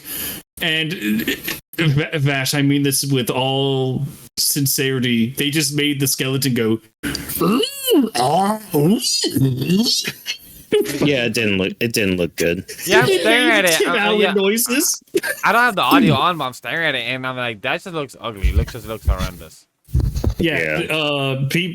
Disney did not learn from when they did this with Anna and Elsa on the Frozen ride. They did not learn from that experience. So that happened. The backlash was like Sony. It was instant, very immediate. It's like, what the hell have you done? So, cut to now. By the way, this change was like super recent. This happened like in the last week or so? Yeah. Then yesterday, something happened. Someone went on Pirates of the Caribbean, and it's like, hey, the skeleton's not moving anymore. Yeah, hell yeah. And then someone took a closer look. It's like, they put a mask. They put a skull mask over the animatronic. And then there's like another confirmation, like, yeah, Disney shelved it. But they fumbled that hard. It's like, yeah, that animatronic, it probably cost them a fair chunk of money and resources. They unleashed it to the world, and then just as quickly as it was introduced, dead, gone, buried, forgotten. It's just really funny. And the cherry on top, and I ranted about this to you, Whawkins, just the other day. It's like, so they listened to that. They didn't listen to the other complaints. Cars Land. What? No? Why? But speaking of, dreams bursting into flames, who likes It's a Small World? Yeah, no. Where's my video for it? No, That was, you gave me my choice, and I gave you it. The battery fire at Disney? I didn't even know about this one. Yeah, This so is actually kind of funny. a phone charger just kind of, burst into flames on It's a Small World. Wait, a phone charger? Yeah, it just exploded. So, thankfully, as far as I can tell, no one got hurt. The ride survived. Damn it! But it's just kind of funny. In hindsight, that it happened. I'm just glad that no one got hurt. It's just funny. But you know what? Burning and staying alive is one thing. Getting shot and inconveniencing all your customers. We're in a week where everyone's just getting inconvenienced by companies. Hey, if you thought Disney was going to stay out of that trend, you're wrong. Behold.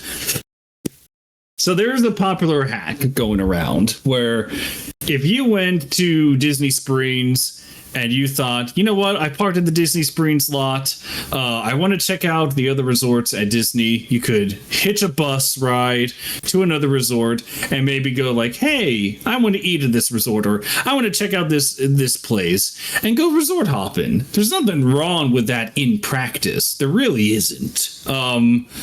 Not everyone used that trick, which has kind of made it, it's like, oh yeah, it's popular, but not as nearly popular as you might think. But Disney decided to be like, hey, people are using our free shuttle service to go to our free hotels to just walk around and admire our property. Fuck that. Yeah. We're gonna restrict that access. So if you're at Disney Springs, guess what? You have to prove that you're going to one of their resorts for a legitimate reason. Either you're staying there or you have a dinner reservation there. You're not allowed anymore. No more can you go here. And everyone was like, that's dumb. It's just because on one hand, it's like, you're not even, this is just inconveniencing people. And on the second hand, if you're trying to get people to stop visiting your resorts, A, that's not a good idea. B, you kind of, how do I put this? It's like a sink. Oh my God, I could do the sinking ship again. It's like if there's a sinking ship with like 7 different holes and they plug one hole in and they think, there, we did it. We saved the ship. Meanwhile, everyone else is like, yeah, there's all these other places that we can go to. We can take an Uber to a resort. We can go to one of the parks and just go to a resort from there. I mean, it's funny. It's just funny in hindsight that it's like, no, you guys are abusing our system. Look at the disabled people that you've cut off access from. People need our Disney shuttles, not you. It's like, nah. You're being a bit over dramatic there. It's okay. I don't think it was being abused. I think you guys are just upset, but it's okay. It's okay. We can be upset over other things. Like the carousel of progress. Everyone, please give your final salutes to Walt Disney's baby. This was his creation. I tried talking about this a couple episodes ago, but the internet died, which was lovely. Internet yeah. or something. Yeah, Carousel of Progress, after a legendary run, this was one of Walt Disney's babies. This was his contribution to the World's Fair back in the 60s. Unfortunately, after all this time, the Disney company said, yeah, we're going to get rid of all these scenes. We're going to update it to everything. And it is divisive, to say the least, the changes. Some people defend them, some people do not. If you were to ask me, I think only the animatronics should have been updated. They should have kept the story the same, because I don't like the idea of, oh, let's update everything and then trap ourselves in. It's like, so when this ride gets outdated, we have to do it again and again and again and again. It's like, no, you could have kept it as a nice little time capsule. But yeah. But there's a few videos where, hey, at least this ride is getting a nice little swan song. It's being appreciated by a whole lot of people. A lot of people just singing along, just having a nice, good old time. And finally, not Disney news. Oh, hallelujah. Hallelujah. I don't want to talk about the Mouse Company for a little bit. Epic Universe! Woo! Monsters.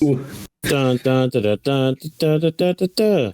There is a little patent that was filed, which means there could be an expansion coming to the Dark Universe area. Do you guys know what this means? We might get more monsters, aka the Mummy.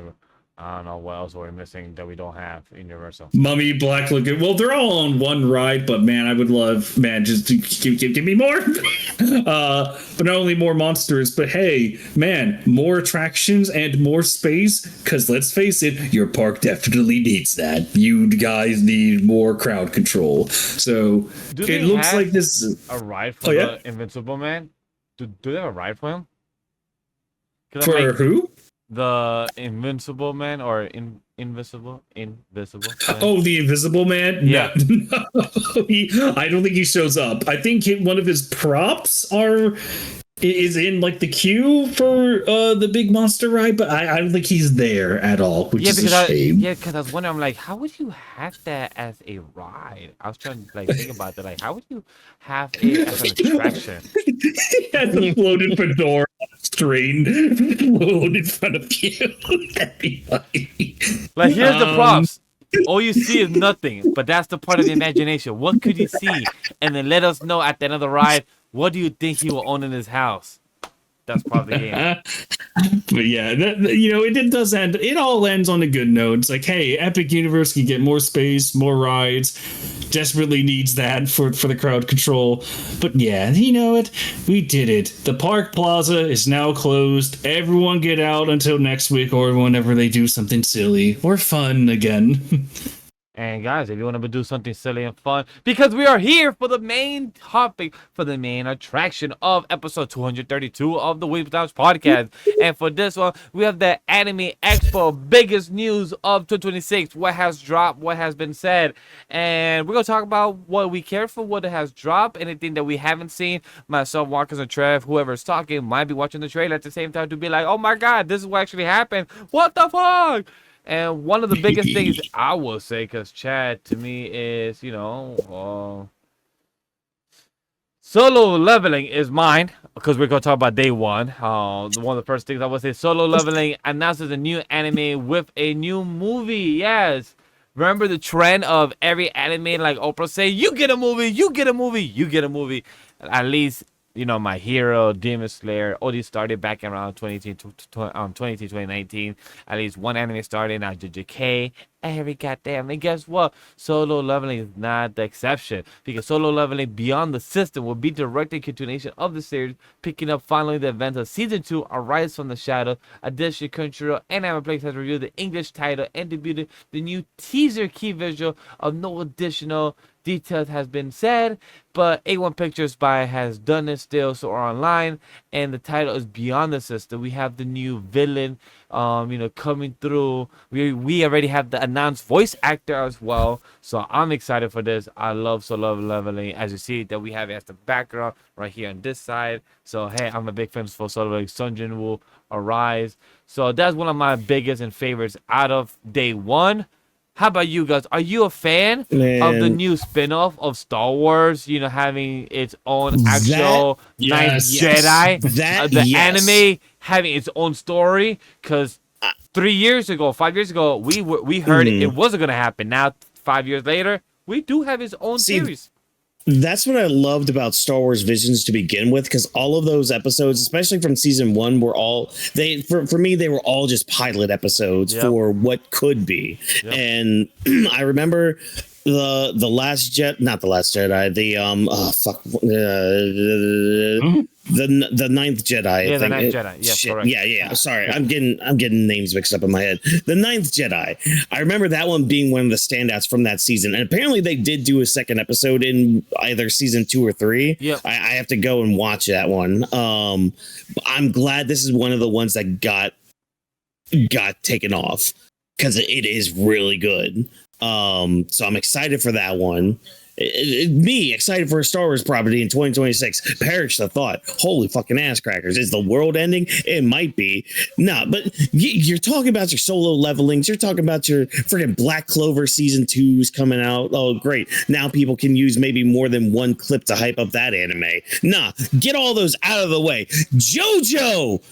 We finally got news on JoJo Part 7 being weekly starting in September 25th, with 11 episodes of covering parts 2 and 3 of the race.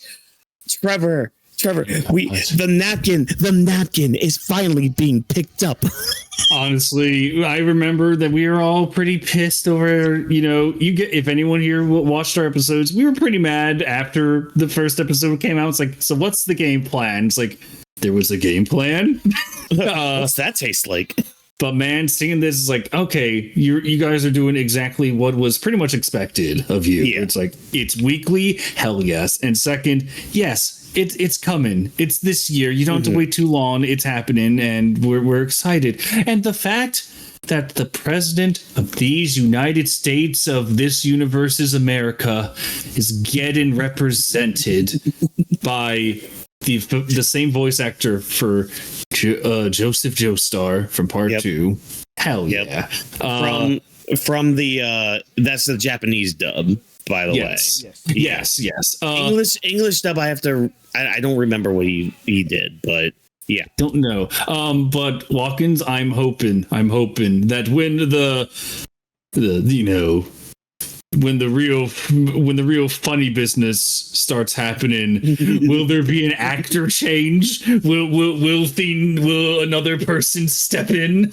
I'm hoping it's just a performance change, if you will. Yeah, that too. I am curious about it because chat.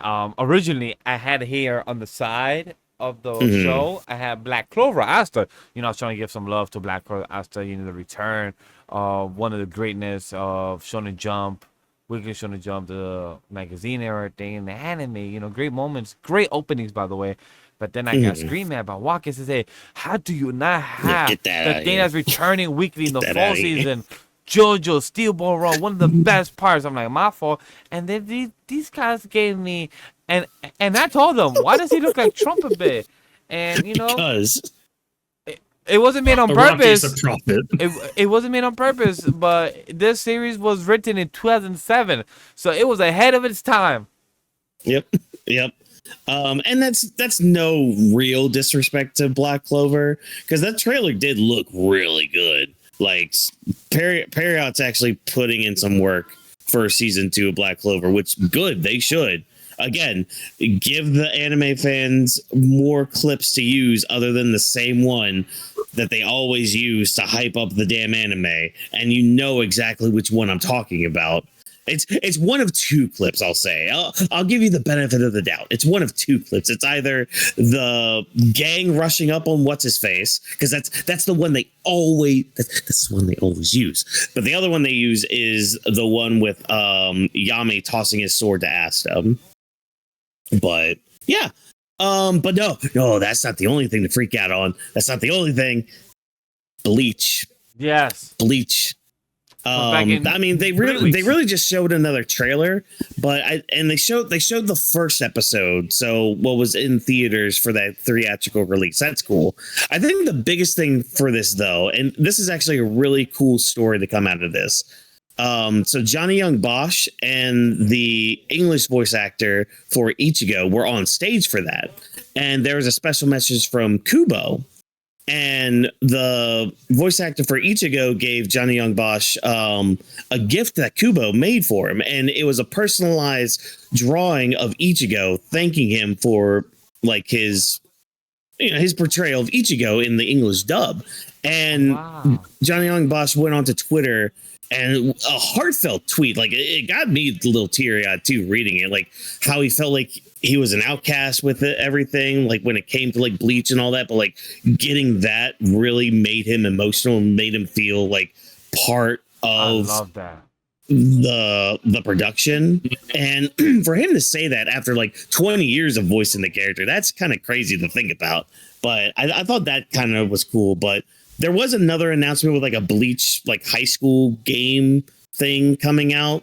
I mean, I'm not really too invested in it. I mean, the characters kind of look like the kids from the two couples. I won't say who the couples are if you haven't watched or read Bleach, but that's the thing. That's the thing that's going to happen. But I mean, yeah, that was mainly day one. Oh, day one also had the that Sonic teaser that you watched before this, Trevor. The 35th anniversary animation that's coming out. Well, looks like in our anime discussions, it looks like Truck-kun has unfortunately isekai'd Trevor away from the discussion, but that's fine because me and Vash will continue on talking about Anime Expo. I guess we can move on to day 2 with what was announced there, because yeah, we pretty much talked about day 1, unless there was anything else you saw. Oh, wait a minute. No, I didn't get a chance to look at this Ghost of Tsushima thing. Like apparently there's an anime coming out with about the legends or something. Yes, I did yeah. hear about that. I don't know what day it was. Character visuals. Okay. A big shout out to the Apothecary Diaries. For anybody that's a fan of the Diaries, that we are getting the movie. We got the film first look. We got the design. We already have the date. It's going to be releasing at the end of this year of December 11th. So get excited. Yeah. They wrote the original story concept for the movie. It tells the story of a mid-ranking consort from the past who hadn't appeared in the series until now. So get expected to see some beautiful art. Mao and Jinshi, if you haven't been cut up, there's a lot to be told. Don't want to spoil you guys, so be ready for the fall of this coming year. I still need to watch season 2 of that. Yes, I highly recommend it. So good. Another one that I would say, let me see, was it this one? For anybody that's still excited for it, I haven't watched in season 1. The Rise of the She-Hero gets in season 5, even though many fans, even my own team member, Memory K, he has fallen out of love of the series. So, hey, do you still enjoy having a good time? But it depends on your flavor. It depends on your taste. If you really do have a good time or not, maybe. What do you enjoy about this Whawkins when it comes to the rest of day 1? If not, let's talk about what else happened in day 2. Yeah. I mean, not much with day 1. I mean, I'm kind of looking at day 2, and you mentioned like some season 2s. It looks like one season 2 that was very much anticipated. Cyberpunk Edge Runner season 2 is coming out.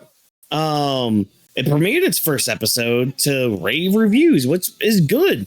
That's great. I mean, I still need to watch season 1 myself, but that's great that it's season 2 is looking good for those fans. Demon Slayer Infinity Castle is coming to Netflix this July.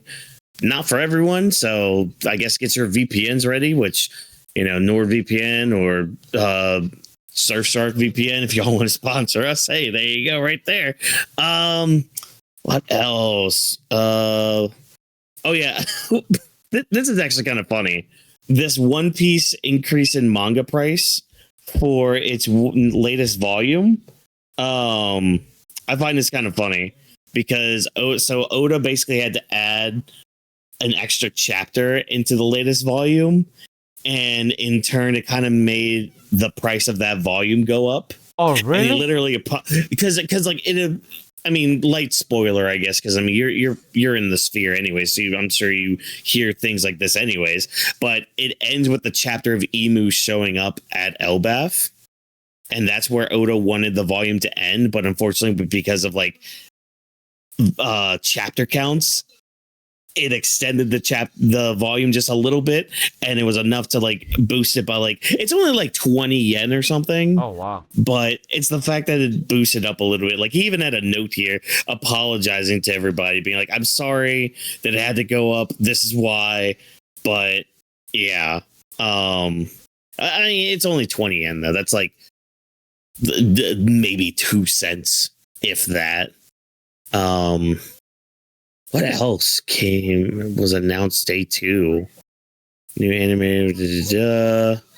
I'll say, what happened the in day 2? Kagurabachi. Thank you. I was about to mention the same thing. That's I'm right. like, yo, we're gonna mention that it had the hugest line. And our good friend, Big Shot, just dropped this box. He was very impressed about the line. And I'm not that shocked about it because it's a very big, it's already huge as a manga. So, like, the fandom that were manga readers are already aware about it. They want to support it, want see that adaptation. I believe this is our first episode release already, I believe, is what we heard. Mm-hmm. Yeah. Hold on. Let me go back up to that. Nothing but praise for it. It's been a big hit, blah blah blah. Kagurabachi won't be making, it won't be until like next spring that it comes out. But it at least kicked off a whole new world tour across major events. So like, yeah, if you're going to any like big conventions this year, you're probably going to be seeing that first episode of Kagurabachi, which is very interesting that they have the first episode ready now. Which is good, I guess, because that means if they have the first episode done now and it's not coming out till like next spring, they can work on those episodes in advance and have it ready, so that way they're not pushing the week before or the week of to get an episode out. So yeah, I'm glad it's getting a lot of good praise for it. Having the line, like you said it yourself, like the line was super long from pictures we saw. And even like my one friend that was there, he said, yeah, you would have to be there hours. Like you would have to miss multiple panels, which that's the one thing I heard about too with Anime Expo. They were not good with their scheduling at all. Like a lot of the big, a lot of the big, like events were happening at the same time. Like, hold on, where was it? He had messaged us too during all this. Who was it? Because it was Eden's. Oh, it was Eden. It was Eden's. Yeah, he was out there. Yeah, he was out there with everybody and all that. Yeah, he was like, yeah, they were not good with scheduling some of this stuff. Hold on, where is it? Where is it? Right around here. That was July 4th. Black Clover season 2 looks amazing. That was that. Oh yeah, because like he was at the he was at the Bleach thing at the same time that Mappa was having their thing, which apparently Mappa is doing the anime cutscenes for Persona 4 Golden, like the revival game that's coming out next year or later this year, whenever it is. Next year. Right? Yeah, next year. Yeah, so that was revealed, but that was revealed at the same like it's like panels like that were happening, like big panels were happening at the same time like that. And it's a horrible scheduling issue like that. On top of like having not being able to let people in because of fire hazards and all that. So yeah, that was interesting to hear about. It's just time constrained that, and that's planning committee when it comes to cons, because we have experience in anime NYC. I've experienced it in Nerd Comic Con. They don't know how to sometimes coordinate things very well, because sometimes when you have a big series and a big series conflict each other in time, it's like, fandoms hurts because they gotta choose now which one they gotta go to, and that's kind of hard because like that's also very unbalancing for the fandom. Oh, here's another part too with this. So apparently with the Kagurabachi panel, Yes. it was one massive line, which was combined, like that one line was combined with media, press, and the general public. There wasn't any separate lines for like media or press or the general public. That's what I said. I was just like, that is so stupid. Why is it just one line for everybody? Yeah,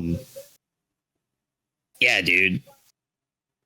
That's insane. Yeah, like even this, like the line structure here has been generally ass, and a lot of the big panels are all going on at the same time, so the scheduling is ass too. Yep. Yeah. Oh yeah, you wouldn't have made it to Kagurabachi because guys were in lines 3 to 4 hours early. Wow. Chad, you heard that? 3 4 hours early and still be late? That's crazy. And that's for a manga that has like what 127 something chapters out, and just got an anime adaptation. And this first episode already premiered yet? Yeah, like that's some crazy hype with that. Like that's early access type of vibe. Like, hey, you gotta be first come first serve and be there on time, because guess what?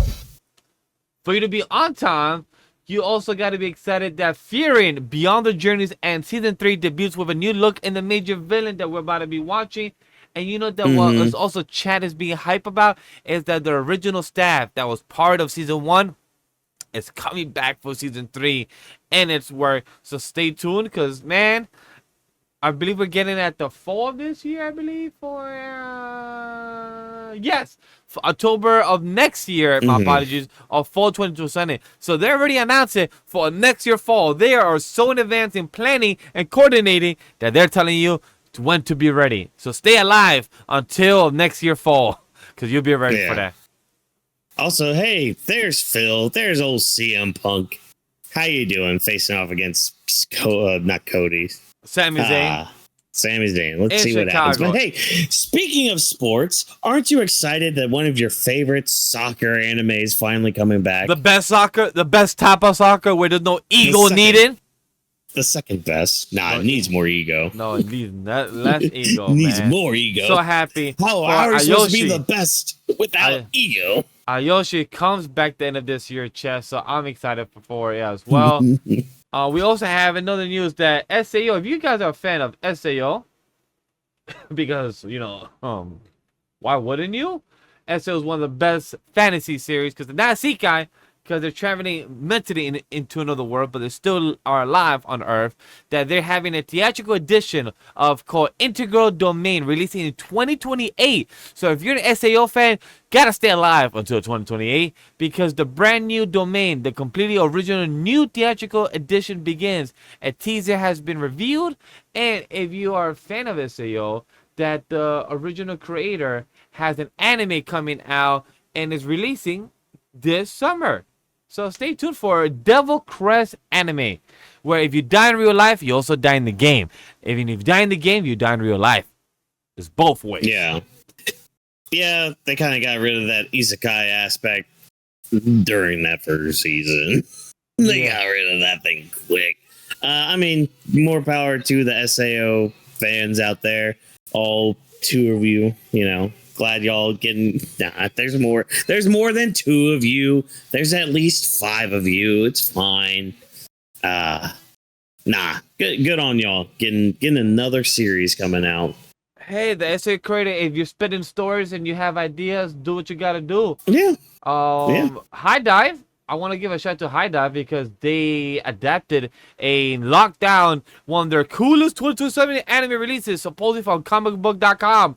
So, you know, trying to hype it up themselves as well, saying the biggest anime event of the year, Anime Expo, is in full swing.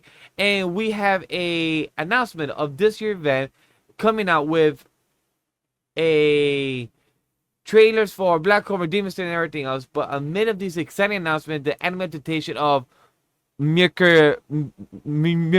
Oh, Murcielago, I saw this going around the other day with like, yeah, like big titty maid lady. Oh, I have think. not seen the trailer. Eventually, think I will so, give my yeah. thoughts while I read this bio and you give me your thoughts. Murcielago has Let me been put this announced on as a real joint quick. project between Studio Statelight and Staple Entertainment. Takashi Nayo, known for the projects known as I Am the Strongest, will serve as the chief director, with Masato Asamasi, known for I'm the Villains, but I'm being doted on by the Crown Prince of the neighboring kingdom. I had thought about watching that one, but I haven't seen it. But I've seen the first one, and the anime is shaping to be one of the coolest upcoming releases, supposedly from comicbook.com.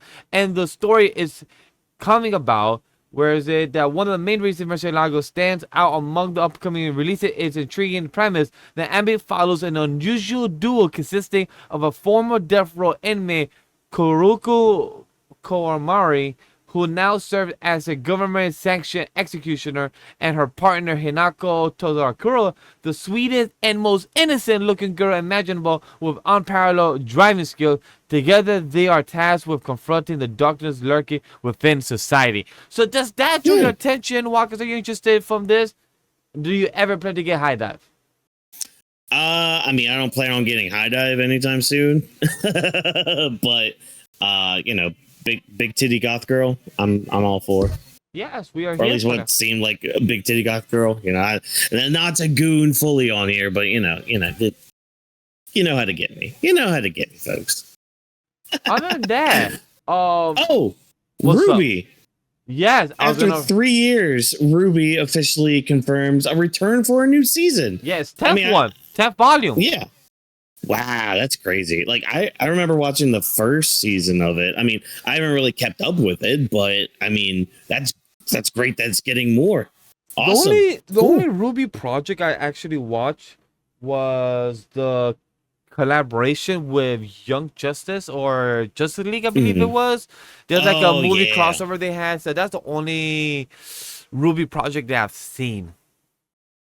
Okay.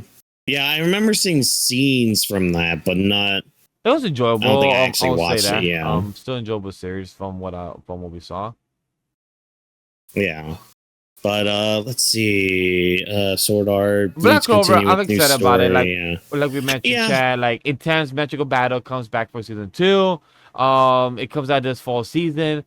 So like it's Oh, Delicious in Dungeon season 2 coming out. haven't seen the show, but I heard many great things I haven't about heard either. Yeah, same here. Like I heard it has an interesting twist and premise with it. Like after the first couple episodes of like wholesomeness, and apparently you realize, oh wait, there's some dark shit with this.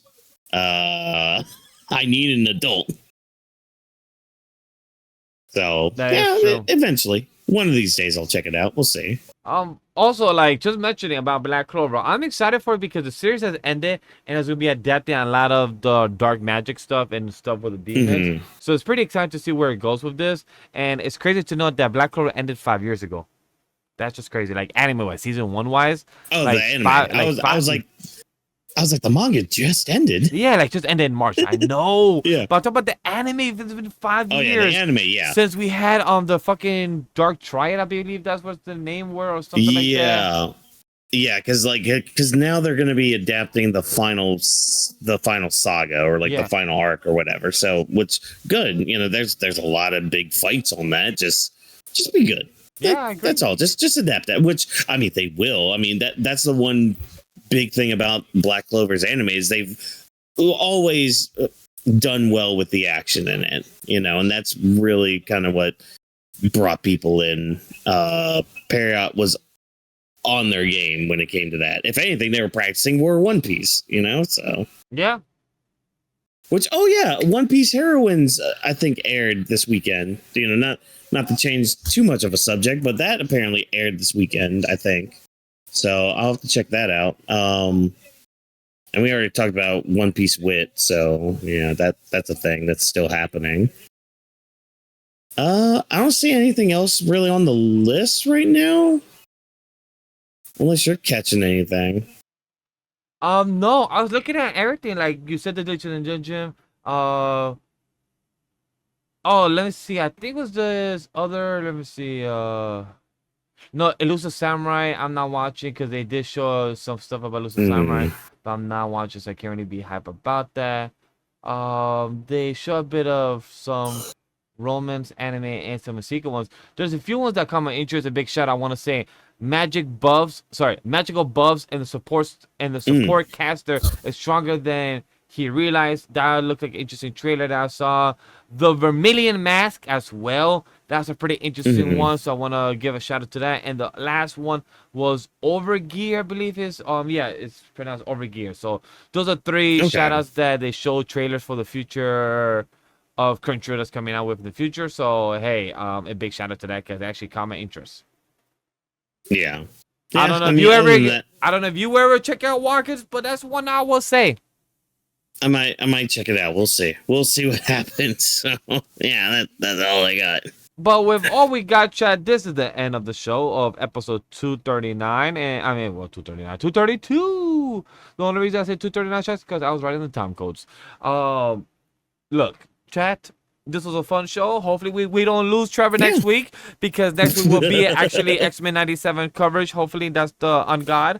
Oh yeah. Because season 1, I believe, right? Season 1 conversation. Yeah. Of course, season 1. So we didn't talk about it when it aired. Yeah, when it first aired, we were supposed to with our old team member jokes and everything. We were supposed to talk season 1 and also the original series. So we'll be talking about both. So don't worry, Chad. Yeah. I will be moving, but I have less stuff to do this week, so I will have more time to watch. So no worries, I will be watching. And it's not like I'm watching like 25 episodes of anime to catch up to. Right now I'm only watching premieres, and premieres only like 1 episode right now, so it's all chilling and vibing. It's gonna be fun. Check out Off the Bench is our seasonal anime podcast that we come out every week on Mondays morning 10 a.m. We didn't have one out this Monday 10 a.m., but we're gonna have a summer preview coming out Wednesday 10 a.m. or Thursday 10 a.m. so stay tuned for either one, because we're gonna put like me and a big shout out to Manga Grim will be watching trailers, but we have to do filters and everything such as, so you gotta avoid the copyrights, but enjoy that conversation and podcast overall. And it's always great to talk about Weebs Lounge and discuss what we are enjoying in the Otaku Parlor and catch up in life, and also just talking about what is big companies and studios and gaming companies, and the World Cup is going on, even though I'm the only one talking about sports. We kind of went off a little bit on Sony. I feel part of me feels bad, but at the same time I'm just like, y'all kind of did it yourselves. You have done this yourself. How dare you? Yeah, How could you? I agree. It's just insane. Just don't forget. It's just insane when you think about, like, when gaming companies think they want to succeed, but then they do dumb decisions, and then be like, hey, this is why you shoot yourself in the foot. It's like, hey, perfect way. Remember that scene in Community when our character comes into the house with a box of pizza, and then they see the whole apartment in flames and everything going downhill because it was the worst timeline? It's kind of like that, chat. The worst timeline. Just people making dumb decisions. Kind of like that. So, but hey, at least you're not in a rundown apartment smoking a pack of cigarettes and you're a cat lady. I love how scenes of that anime just keep going around, and I keep being like, what is this? Or getting a chokun in the middle of the show and then not coming back because your internet guy, you say, hey, BAM! With the gun. That's what he gets for making this weekend hot. That's what he gets. Hold up. I think I got the perfect gift, because a big shout out to our boy. He's single, ready to mingle. That's a choice. But you know what? I got you. Right here's a perfect way, guys. Here, hold up. Warning shot. Bah! Sorry, Chad, I had to. I thought you were talking about me for a second. I was just like, wait, what? I mean, yes, but I ain't gonna have a catchphrase that lame. Yeah, this is your warning shot. That's what his ex-wife said. Chad, if you know, go on the timeline if you're part of the rest of the world. Other than that, thank you guys for joining in the Weebs Lounge podcast. Thank you for tuning in for episode 232. Stay tuned for more content, more conversation on every week for next week, X-Men 97. For the following, a bit of Otaku Parlor, and then after that, the best Spider-Man film and actor. And then after that, we get into our Spider-Man brand new day review. So stay tuned, Chad. Let's have a good week. Let's have a good summer, and let's enjoy the media, and maybe enjoy the Odyssey trailer and not give it so many dislike, because what's going on there, chat. Please let us know, and let's try to help us find out that question. What the fuck happened? What's the reasoning? Because why does it have like almost 500k dislike, but they're like 20k likes? It's very questionable. But hey, let us know if you've seen it. Are you one that dislike it? There's no shame away. We won't shame. No shame. No shame. Other than that, on behalf of every one of us, we thank you for being here. We thank you for liking. We thank you for giving us a review on the audio feed and giving us a comment. Other than that, bye. Put some cheese on pancakes. Go to brunch and pay for your dinner. Don't do it. Don't do it. Bye, Yoshi, with the eyes of a square, of a circle. Bye. Yoshi is goggles.